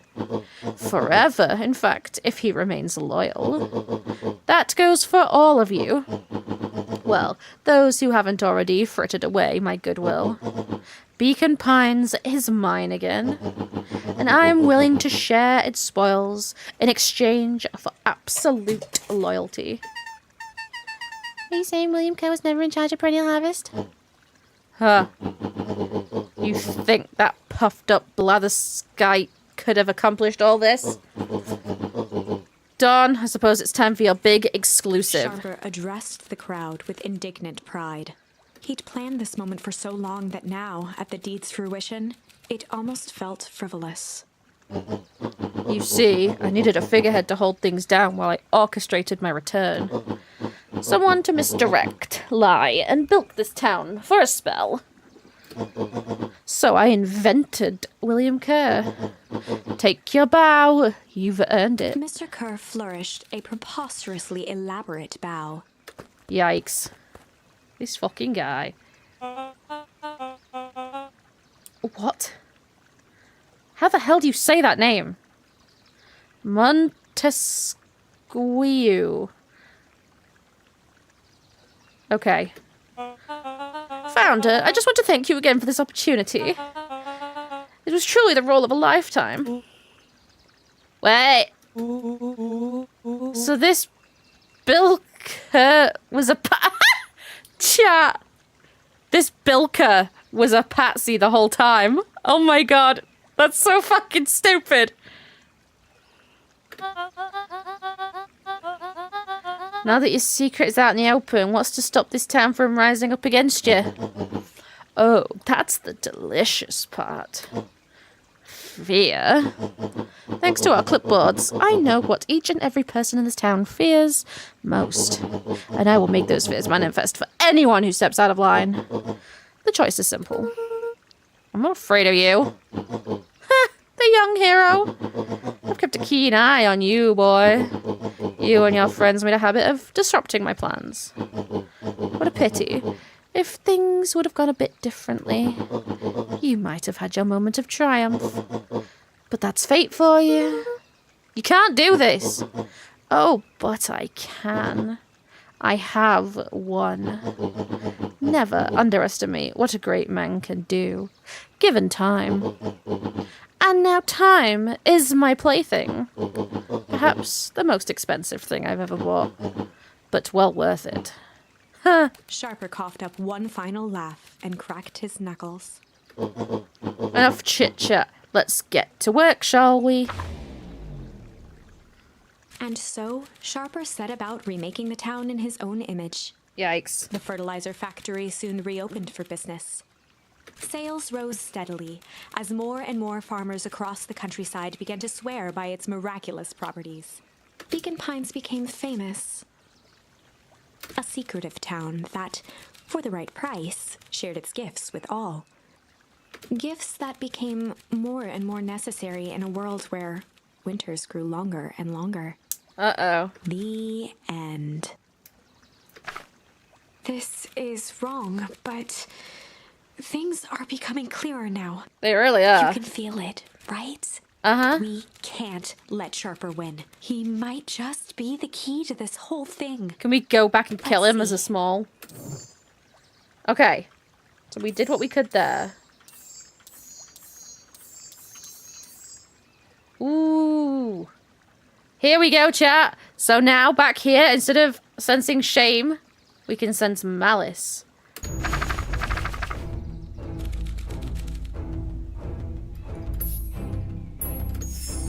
There was a malice lurking behind those eyes. I Like a remember trap this ready to spot. spring. Yeet, yeet, yeet. Luca felt the weight of Nuncrete's hand on his shoulder. Something wasn't right. He didn't know why, but something was telling Luca to get out of there. Just want this all to be over. Of course, I'm sure it'll all work out soon enough. I should get going. I told Roxy I'd check for Rollo at the Luca treehouse. twisted free of Nuncrete's grasp. Oh yeah, this is in the timeline where Rollo disappeared. Luca, you know your dad and I were good friends back in the day. You can come to me with anything. Anything at all. Yeah, no I fucking can't. You lying twat ass. I feel like we've taken quite a step in a different direction though. Oh, here's the little cunt. Who's this Wazik? The festival decorations are a bit humdrum. Now, if I were to throw a festival, it would be a thing to behold. I agree. This is more than a little sad. It's worse than sad. It's boring. What if we did a little something to spice things up? I'm listening. You know that festival sign waiting to be unveiled? It would be a shame if The two someone... scurried off, eagerly formulating a plan. Okay.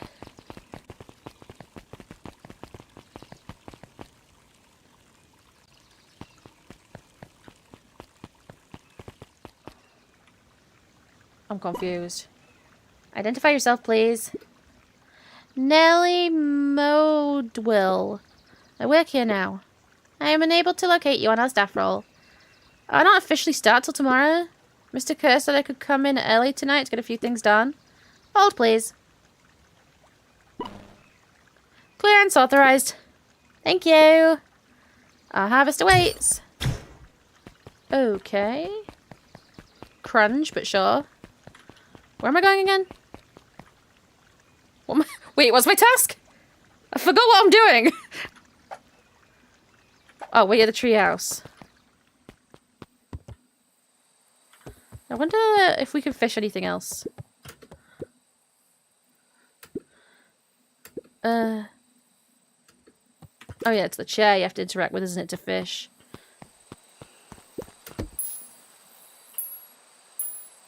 Okay. Luca stuck a toy stretchy hand onto the hook. Sure. Those things always get dirty anyway. What we gonna fish up this time? I do know Bisque. Yeah, she's a fucking... Just to be at top of the dono? Damn, Plan! You cheeky bastard. Somebody call TK back here.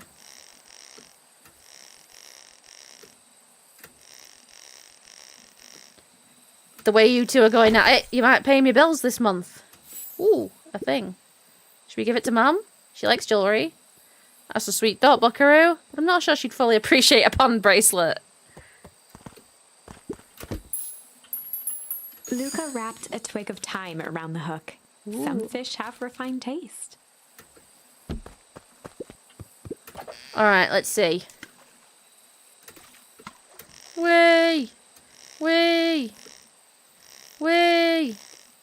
Way! Way! Way!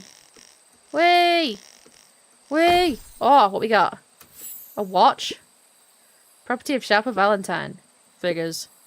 If he had his way, property of Sharper Valentine will be written on everything in this town. I do know Bisque. Yeah, she's a fucking... Should we give it back to him? asshole. Thank you for the biddies, TK, and welcome back to the leaderboard. You may not even want it back. The man's got a contentious relationship with time. We'll keep it here in case he wants to pick it up. This is war? If you're good at war... Never mind. I'm quite happy to let you guys war as long as I'm going to benefit from it. Have fun. Rollo? He aired a long holler into the woods. Oh, no! Somebody bring me some fucking chocolate!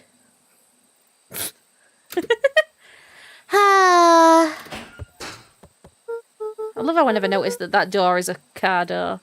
Rollo, wherever you are, I hope you're okay. Luca felt his eyes getting heavy and plopped into the beanbag. Plonk. I think you might have won, He TK. conceded to its lumpy embrace. Oh my god. The lumpy embrace is crazy. Once again, Luca found himself in a vast black expanse. Dreams! This time, he knew exactly where to go. He took a single confident step forward. The world flickered and pulsed. He found himself standing in front of the frigid air of a blazing campfire. I do know Bisque. Yeah, she's a The fucking... source. asshole. He plopped down cross-legged and gazed into the cold flame, waiting. So, all the different versions of us have made a multiverse of, Soon enough, the fire began to die out, popping sporadically, until all that was left was a single ember. I see. Luca stood I up do know Bisque. and dusted Yeah, she's a himself off. fucking asshole. He plucked the glowing ember from the cold ash, examined it, and slid it into his pocket. How the hell does that work? Keepsake.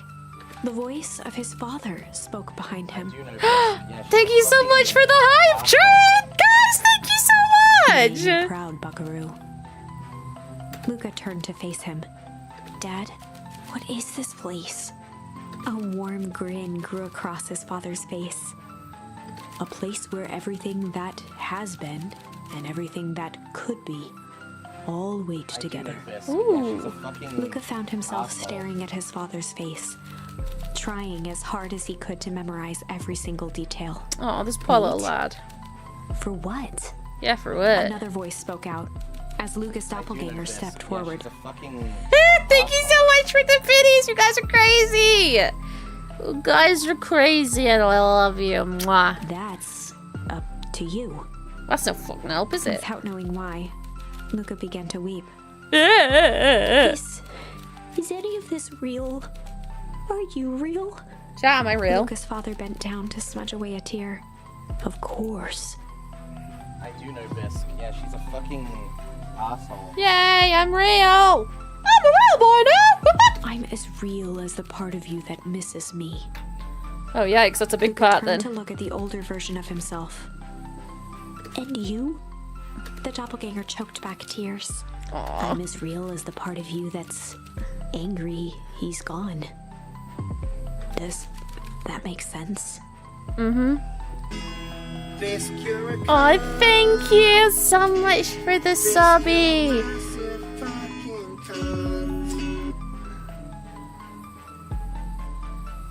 Oh, it looks like you won, TK. But thank you so much for both participating. And thank you for getting us past Hype Train level 1.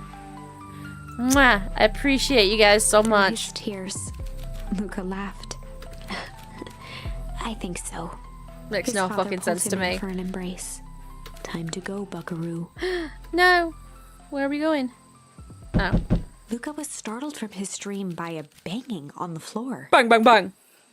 Are you in there? A commanding voice rumbled from below. Just as Luca sprang to lock the entry hatch, the door knocked open. Yeah, chat. If any of you other guys want to join the hype train, now's the time to do it. Get some cool exclusive emotes. Woo! Ah, cunt. Chapter 5. I think that was the chillest jump scare I've ever had. Dangers big and small. Luca stumbled back. He heard the rope ladder creak under significant weight. Keeping his eyes fixed on the hatch, he inched backward to the balcony. As his hand grasped the door handle, Luca froze. A large figure clumsily wriggled up through the hole. Is it Nun Creed? Who the fuck are you? Stop right there! Or I'll... Sheesh, I know it's dark and all, but I figured you'd recognize me. Who are The you? large figure cocked its head inquisitively. Is that fucking Rolo? Stop now or I'll club you with a baseball bat. Whoa, whoa, whoa, take it easy. Luke, you need to get your eyes checked. Rolo! It's me, Rolo. Nice try, but I know you aren't Rolo. You're like one of his random uncles or something. Where is he? Huh, uncle? Luca, quit messing around. It's me. If it's really you, prove it. Flaming chicken coop, Luca. Luca's jaw dropped. He peered more closely at the man standing in front of him. Something about him was undeniably Rolo, only bigger, older, changed. That's what they said about my mother. Smaller, older. How? What happened to you? When I was running away, I ran into more of those people in yellow suits. They grabbed me and dragged me away. What? Where did they take you? Dunno, they threw a bag over my head. It was cold and smelled like a swimming pool. I think it was an underground lab or something. They made my hands all big, look. Rolo proudly presented his hands to Luca. Pretty sweet, huh? I mean, it wouldn't be my first pick for a superpower, but beggars can't be choosers. Oh, it wasn't just your hands. My feet, too. Dang, Pa just made me new shoes. Wait, Luca, why are you so small? Luca moved to the side and pointed Rolo to his reflection in the balcony window. What His the? hands shot up to his face. Holy Toledo! Rolo, what'd they do to you? They made me drink some sort of green crud. Ew. Actually, it wasn't too bad. It kinda tasted like licorice. I passed out and woke up like this. Then I sorta smashed open my cage and escaped. Whoa, you smashed open a cage? Kinda. At least I think I did. It's all a bit of a blur. They had you in a cage? Who are these people? I don't know who did this to you, but we're gonna fix it. So the green gunge is aging liquid, I guess. Fix it? This is awesome! Well, I'm just glad you're safe now. Luca, you don't need to worry about me. Sure, I got snatched, but look at it this way.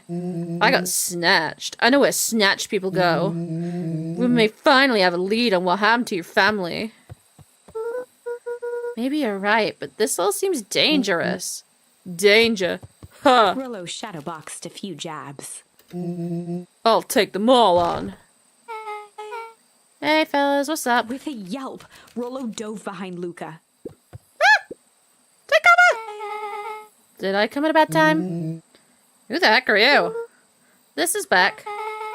Sorry, something truly bizarre just happened and I need help. I didn't know where else to go. So, you're hanging out here with your large adult friend? No, this is my buddy Rolo. This is your missing friend.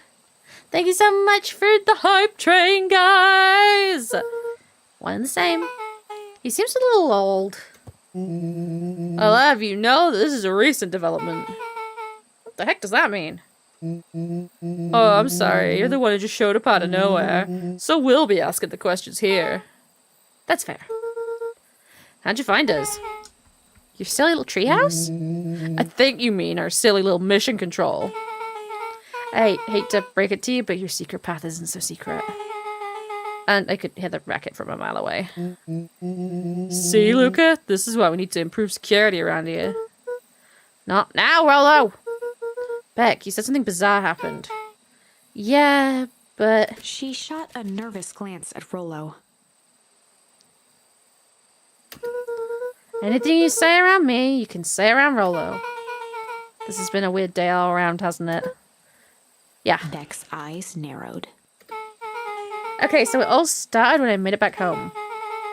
My first order of business was to try salvage my hair. So I dyed it with some stuff from the chemistry set my mom gave me. Okay. I just need to play it cool. And hope no one notices. Notices what? Nothing. I was just... come over here and let me have a look. Oh, honey, what in the world did you do to your hair? I just kind of felt like a change. This is gonna take forever to grow out. You were the one who said change was a good thing, right? I was talking about your mother's new job. I was talking about us moving. Well, I guess I took your lesson to heart. Ilona tried to put on a smile. Before I forget, I came up here to tell you that Nellie had to go into work. Tonight? Her and Mr. Kerr decided it would be good for her to get some things done before tomorrow.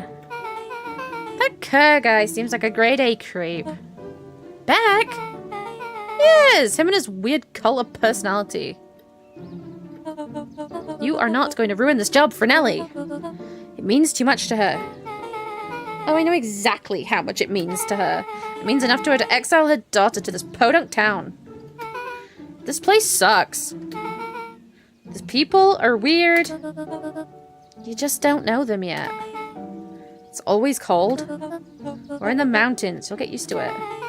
Can't even pick up a single decent station in the radio. It's all banjo music and farm reports. You know I grew up in a town not that different from this one. Is that why you're better at talking to plants than people? Okay. That's a fucking uncalled for. So here's what we're gonna do. First of all, you're grounded. What? In the morning, I'll have Nellie come and see what we can do about fixing your hair. You need to look presentable for the festival. Wow! Let the kid dye her hair, Christ. But not another peep. She sighed, and after a moment, looked down at Beck sympathetically. I know moving is hard, honey. But that doesn't mean you have to make yourself miserable all the time. Other people seem to have that covered for me. Oh, and if you decide to rebel by dyeing your hair more... She flashed a sly grin and tousled Beck's hair. I'll just shave it off for you. Think of how rebellious you'll look then. Very funny. Thank you. Good night, sweetie. Good night. How are they making up? What? I'm so confused. Is this how parents talk? Like, her mother just said, yeah, well, it was one rule for me and one rule for you, bozo. Love you! And they just went on with that. But what the fuck is that? Wait. First of all, this town does not suck. Second, you need help because you got grounded? No! Sorry you got into trouble. It's my fault your hair got screwed up in the first place. Don't worry about it. I actually kind of like this look. Great. Can we get back to the story now? The next part is the important bit. I had this radio I upgraded with my mom, and I was too angry to sleep. So I tried to dial in something worth listening to.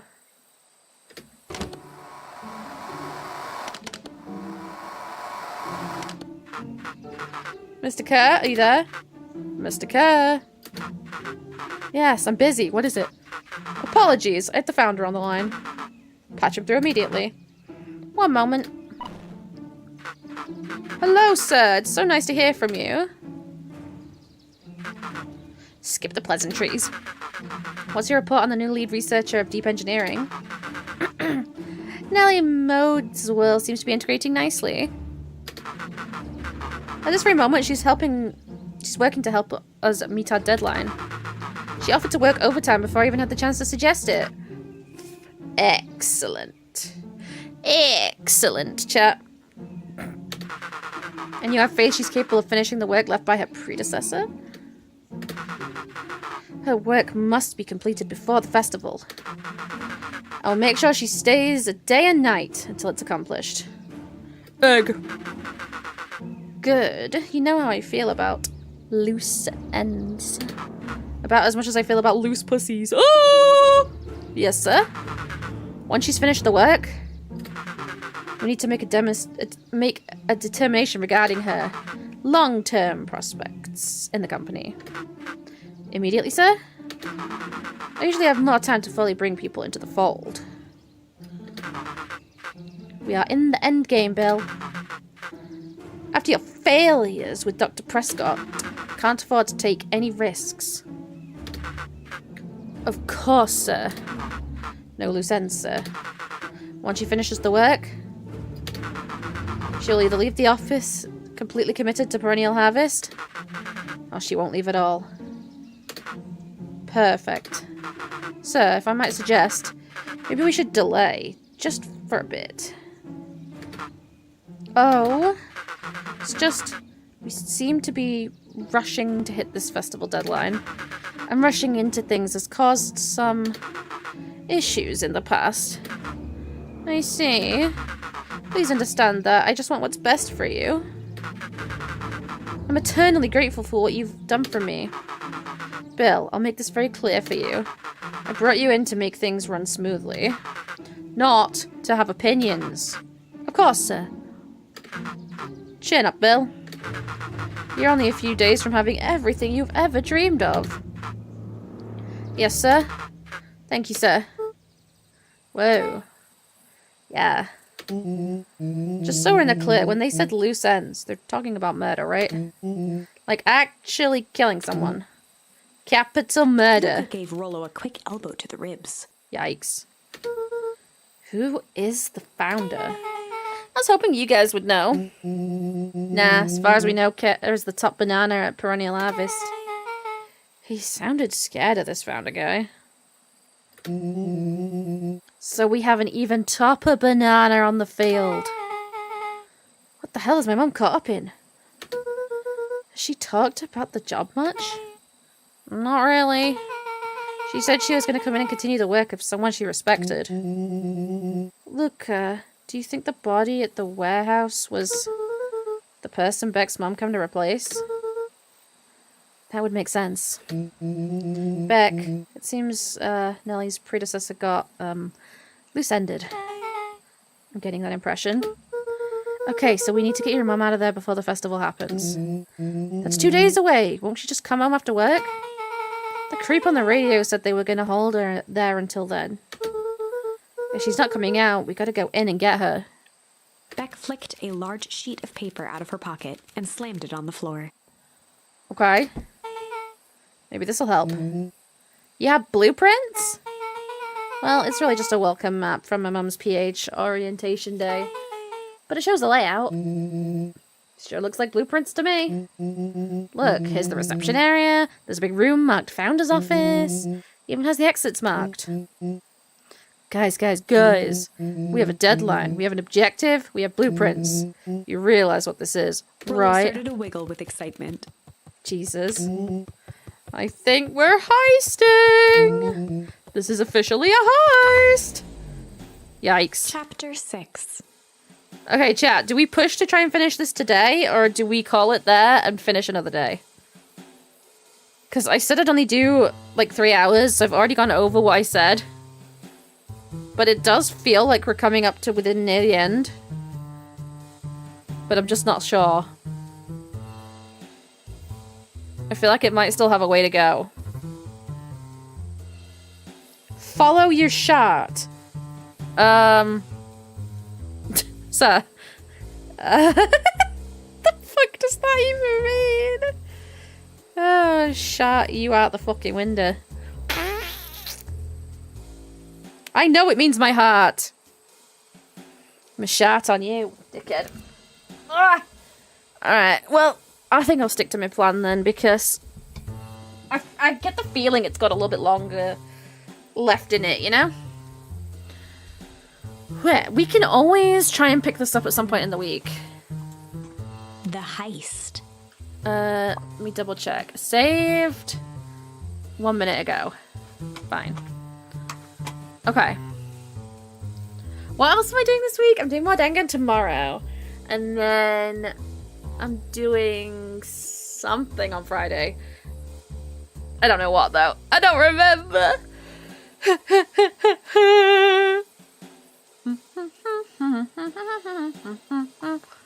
Alright, let's chill this for today. Let me... Oh! Greg! I didn't see you on YouTube. You still here? The sprites in this game are so well rendered, aren't they just? Yeah. And is it all one gender of snail? I don't know, actually. I don't know how you gender a snail. How do you tell? How do you tell what gender a snail is? Man. I miss YouTube. I missed the YouTube chat. Stupid restream not showing me the YouTube chat. I cry. Wait, Lugia.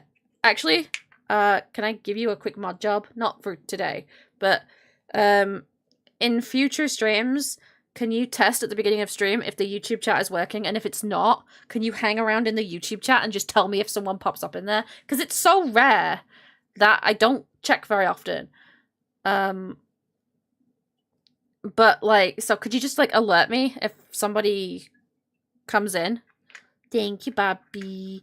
Because it looks like I might have missed these by quite a while, and I feel guilty. Like, this guy stayed and talked for a fair while, and I missed them. So I feel kind of guilty. I hope they had a good time, though.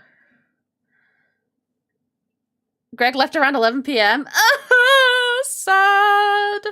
Man, he probably just thought that I was an asshole that didn't talk to chat. That sucks. That really sucks. Okay, let me find my music. Poor Greg. I know. Man. Sometimes I wish I could, like, message these people and be like, sorry, I didn't notice you. Wait! You're still here? You just swapped to Twitch? Wait, that's you? Wait, that's you? Hi! Hi! Oh, I'm so glad you're still here. Oh, thank you. I'm so glad you're still here. Mwah. Aw. That has actually made me shockingly happy. I kind of wish you could see me. I'm like, oh! Insta warm fuzzies. Happy Bicky. Happy Bicky. Alright, let me get this fucker going. There we go. While we find somebody to raid. La la la la la la la la la la la la. Who do we wanna raid? I'm also gonna put my face back on for like 4 seconds because my phone is 80% charged now. We can't even get Rule 34 in this fucking country anymore. La la la la la la la la la la la la. Ba, ba, ba, ba, ba. Can I please have my face back? I wanna smile at chat. Why did I have to freeze with such a miserable face? Yeah, we can't get Rule 34 in England because we're fucking British, and in order to show... In order to access porn sites, you have to fucking... like... dox yourself or something. Wait, let me... Actually, I don't know if this is okay to do, but... it can't be that bad if it's just the fucking...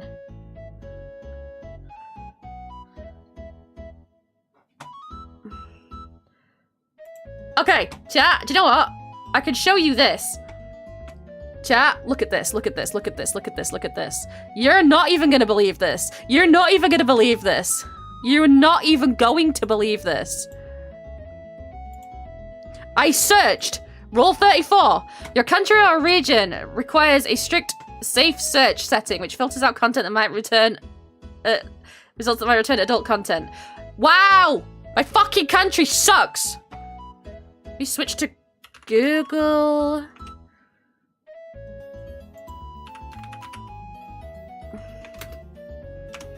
What a wank stain. London has fallen! What, without porn? Roll 34. And the website does not show up. Ecosia. What the hell is that?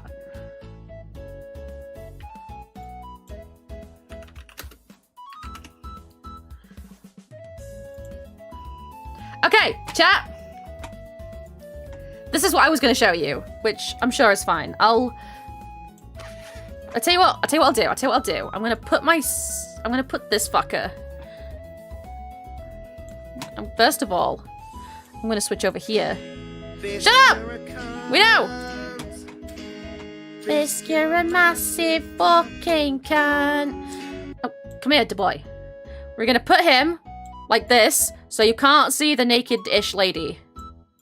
Just for the sake of convenience. So I don't get bonked. Do I even have a window capture? I must have a window capture, right? This is one.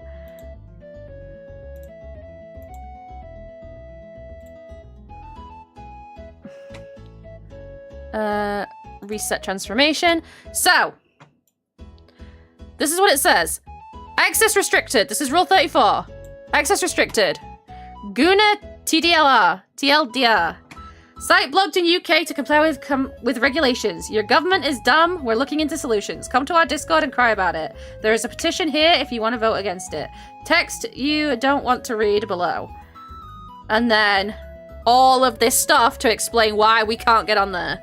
There isn't even an option to, like, get on at all, even by, like, giving your ID. There is no option. We are perma-banned from Rule 34. Like, dead ass, this is England right now. How wankstain is this?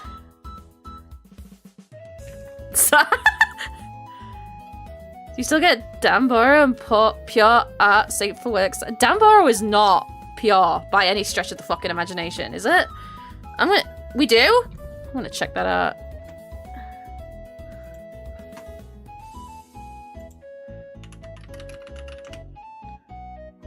I can't even fucking search it! Fucking twatting fucking fuck-assed fucking fuck.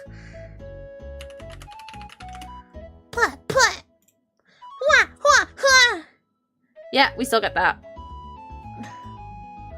Gilbert was kind of semi-safe. I'll try that too.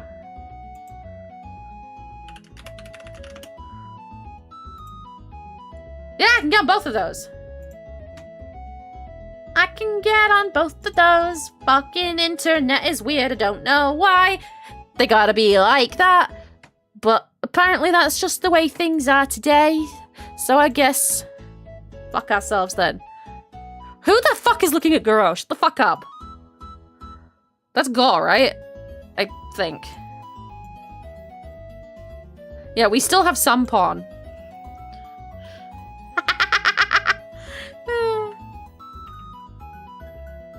You were just checking? Of course you were. Of course you bloody were. Lovers. Pa, pa, pa.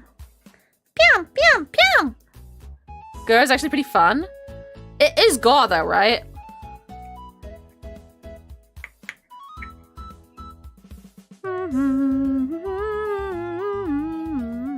For a very, very, very brief period in my life, I knew someone who did candy gore, and that was kind of interesting. How are the snails looking? Still have not moved since yesterday morning.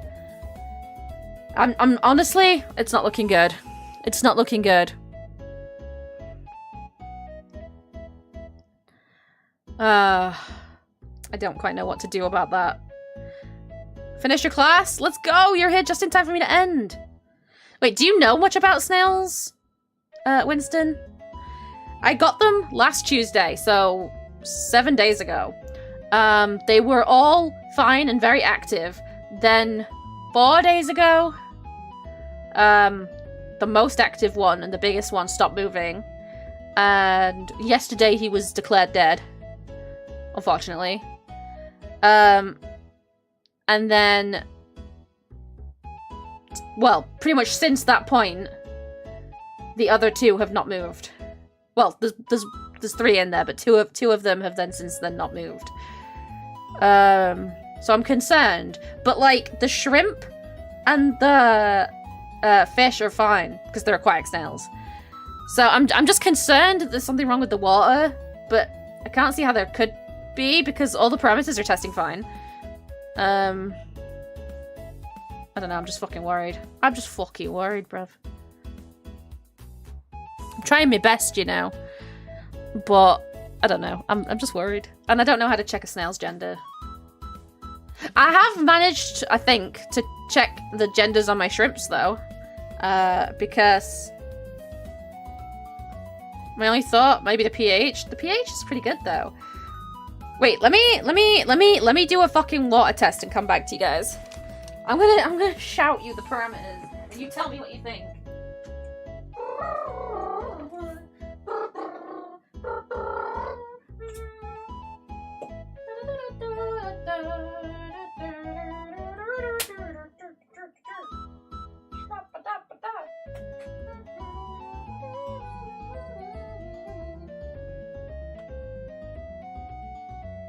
Okay, guys, pH is reading at 6.8. That's good, right? I swear that's good. That's within the normals, right? That's good.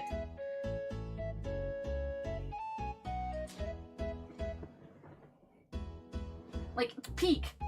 It's peak. What about water hardness? Because I did have trouble getting my, my water hardness down. But it's within normal range.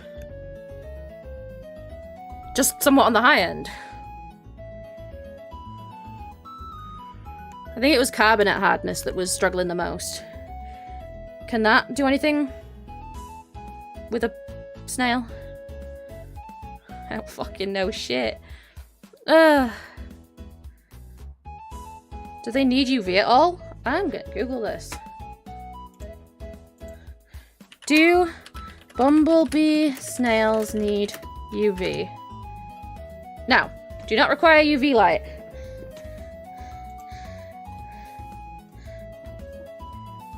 They need a diet rich in protein. The fuck is protein? How do you give protein to a fucking snail? It just eats algae.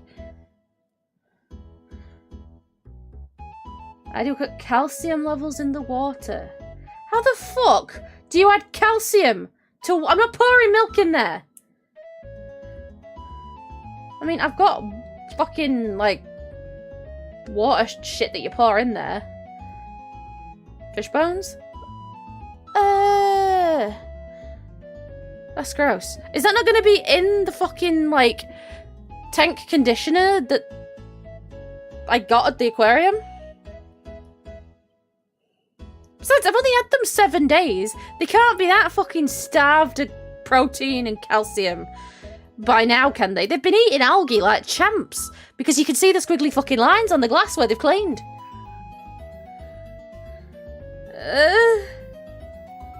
I'm sad. I love how this turned into what's wrong with my snails.com. Wait, guys. How many of you guys are in the Discord?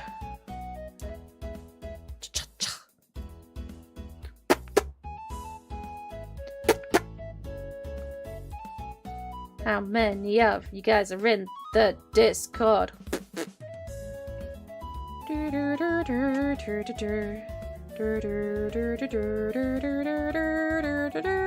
was gonna say, because I could have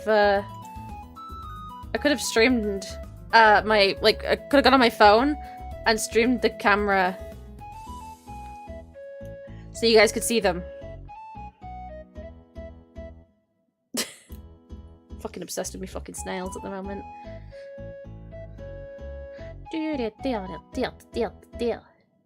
I'm reading now. Tank requirements and water parameters. Let me see. Temperature. Ideal range 24, 22, 26. Salinity. I don't know what that means. pH. Ideal range 8.2 to 8.3. Acceptable range 8.1 to 8.4. Seriously? They need higher then. Right? Question mark? How the fuck do you... I'm not pouring vinegar in there.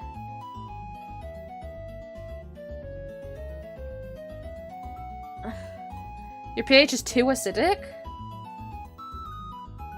But it's 6.8. That's basically literally neutral. Is it not?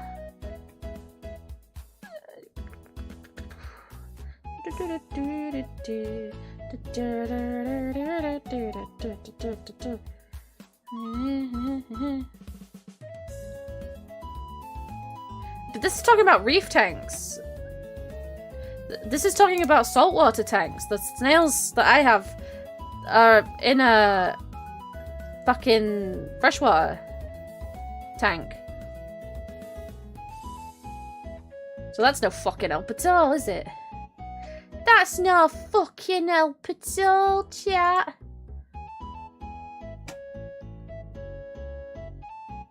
They don't even look like that. I mean, they kind of look like that. pH 8 is more alkaline than toothpaste. Ooh, yikes. Fucking hell, I feel like I'm absolutely bollocking this up so hard. So, could it be that? Could it be the pH that's killing them?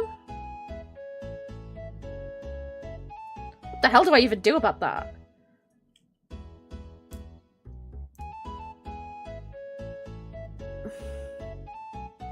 Question mark. Yeah, I don't know what the fuck I'm doing. They seemed fine in the pet shop. Which was... They had fucking water in it, you know? Consult your fish doctor. That's not a fucking thing. I don't even know if these are bumblebee snails. They look like bumblebee snails.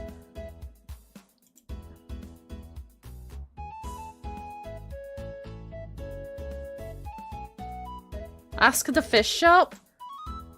I'd feel like an idiot. Might make sense, but 6.8 seems relatively neutral. Okay, guys. Guys.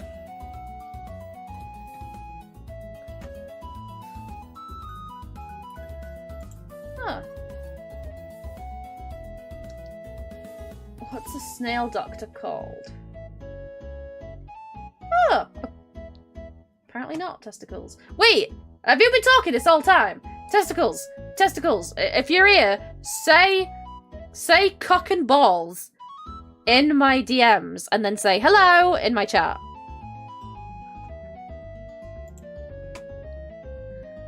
Okay, guys, if anybody wants to see my fish, my snails. Yeah, I don't fucking see you in my chat, brother. Not you, TK! Yeah, I'm not seeing you in my chat. I can't see you! No! You've been shadow banned from my chat. That sucks, testicles! Oh, you got scrunted. What the hell? That's wild. Did you think I was just ignoring you? I can't fucking see you. Alright, everybody who wants to see me fucking snails, gut at Discord. I don't see him. That's so wild. Yeah, something's very wrong with your Twitch. Okay, I might be looking at you really scarily right now, but that's because I'm going to go to my phone and show you guys. Okay, I'll go in... I'll just go in General VC. Okay, let me guys know when you're in. Like, tell me in the chat if you're in. Hello, TK, you piece of shit. I can't fucking hear you. Anybody else want to see some snails? And try and help me out? And take some screenshots. Take some screenshots and send them to me so that I can show them on stream for the other folks. Hello, you cringy bastards. Alright. Because I can't fucking figure this out. I thought they were bumblebee snails, but now I'm not sure.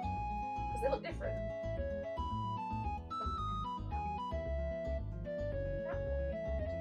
We got this fucker who's not moved in a day and a half.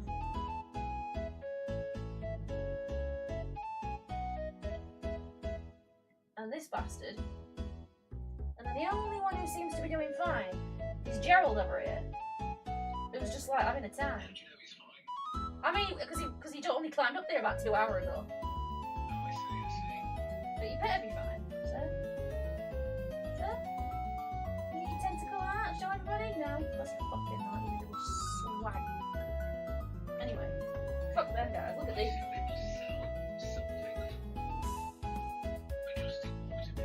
Look at that little bastard.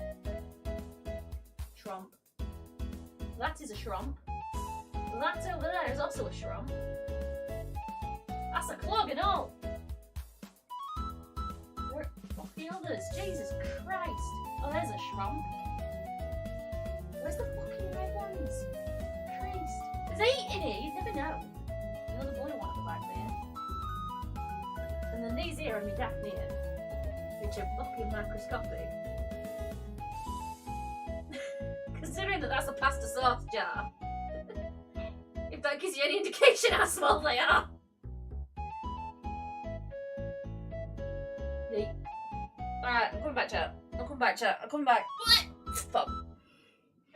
Okay, somebody send me a screenshot of the fucking snail so that I can have a look and see if that's what I actually have.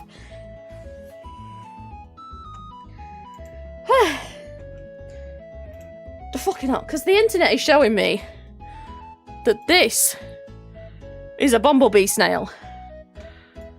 Which I don't know about you, does not look like what I just showed you. The stripes are going the other fucking way. What have I got?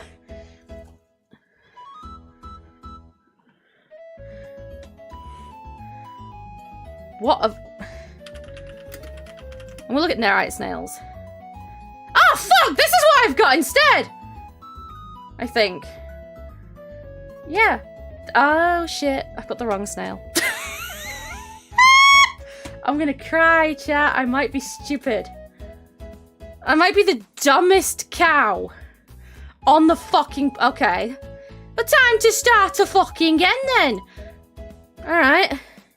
What do these guys fucking need? Bisque, I followed you already. Oh, thank you so much for becoming a biscuit, Winston. Thank you for putting up with my stupidity. Okay. I think the one we have is the zebra one. Snail care.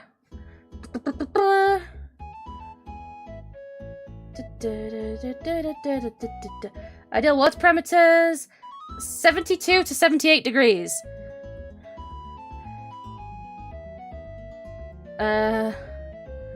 What to put in the tank? Rocks. Now I have driftwood, which is fine.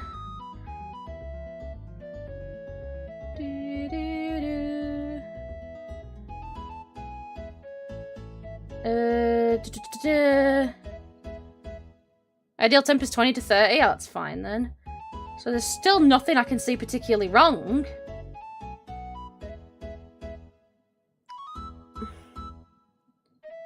What the fuck happened then?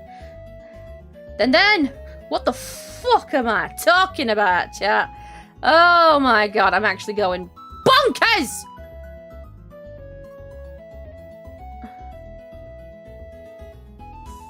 Hi, Ultra! Okay, yeah, I've got sandy substrate, which is fine.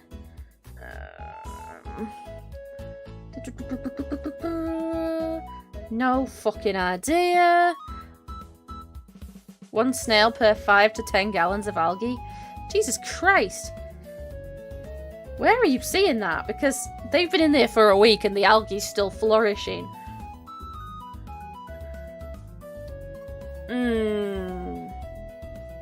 This pissed me off, chat. You've been very sick? Oh no! Are you feeling better?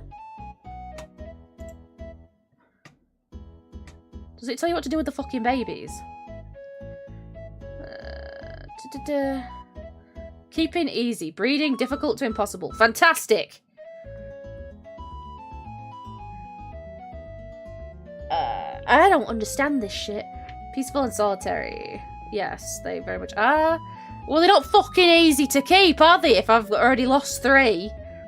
But I cry.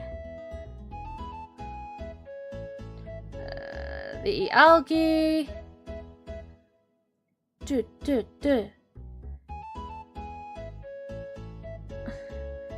I mean, to be fair, yeah, it does say general rule is 1 snail per 5 to 10 gallons.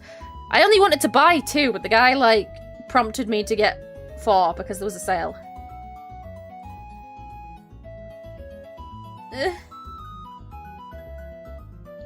All I know is that one of them already died and I am very fucking sad. Very, very fucking sad.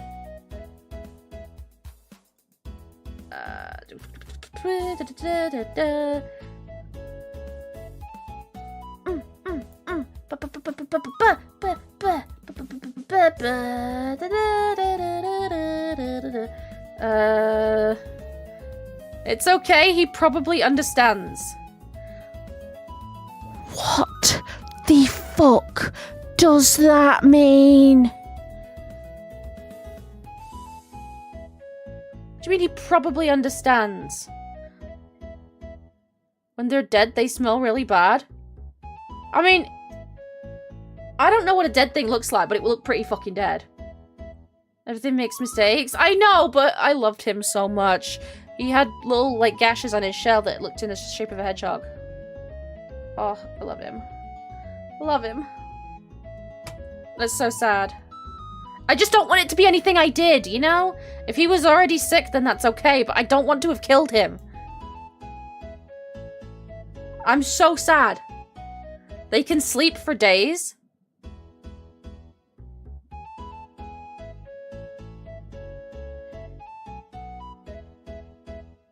Okay, but do they go, like, rattly? Because I swear, he was, like, rattling around. I don't know. I don't know. I don't know. I don't know. You're confusing me now. You're confusing me now. You're confusing me now.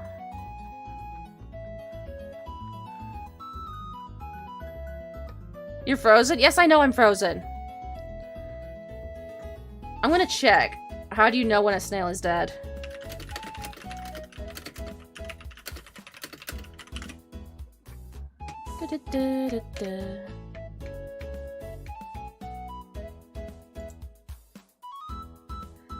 Like...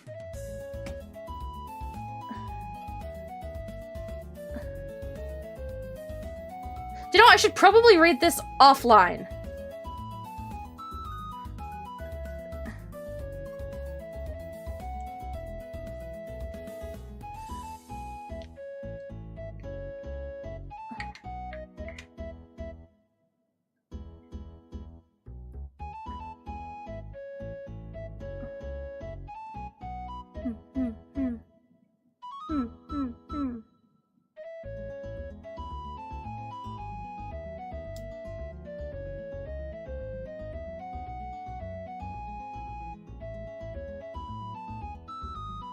I see.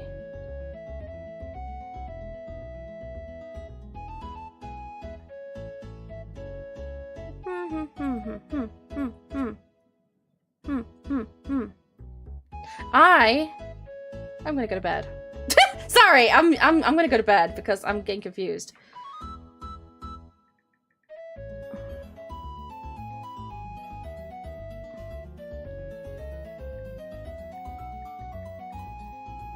Okay, let's find someone to raid. Let's find a nice raid-er.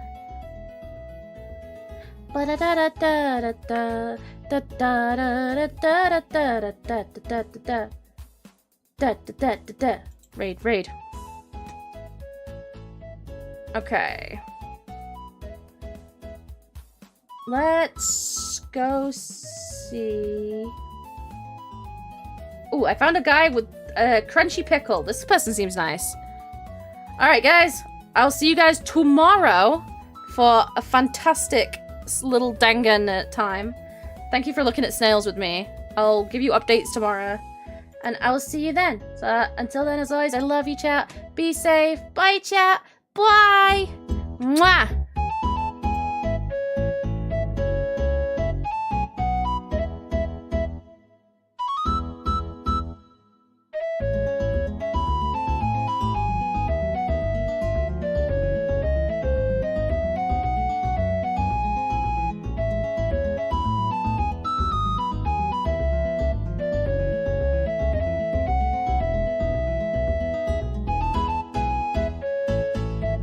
Oh, and tell the person that we raid into, hello, and sorry I can't be here interacting, I'm busy with snails. Thank you.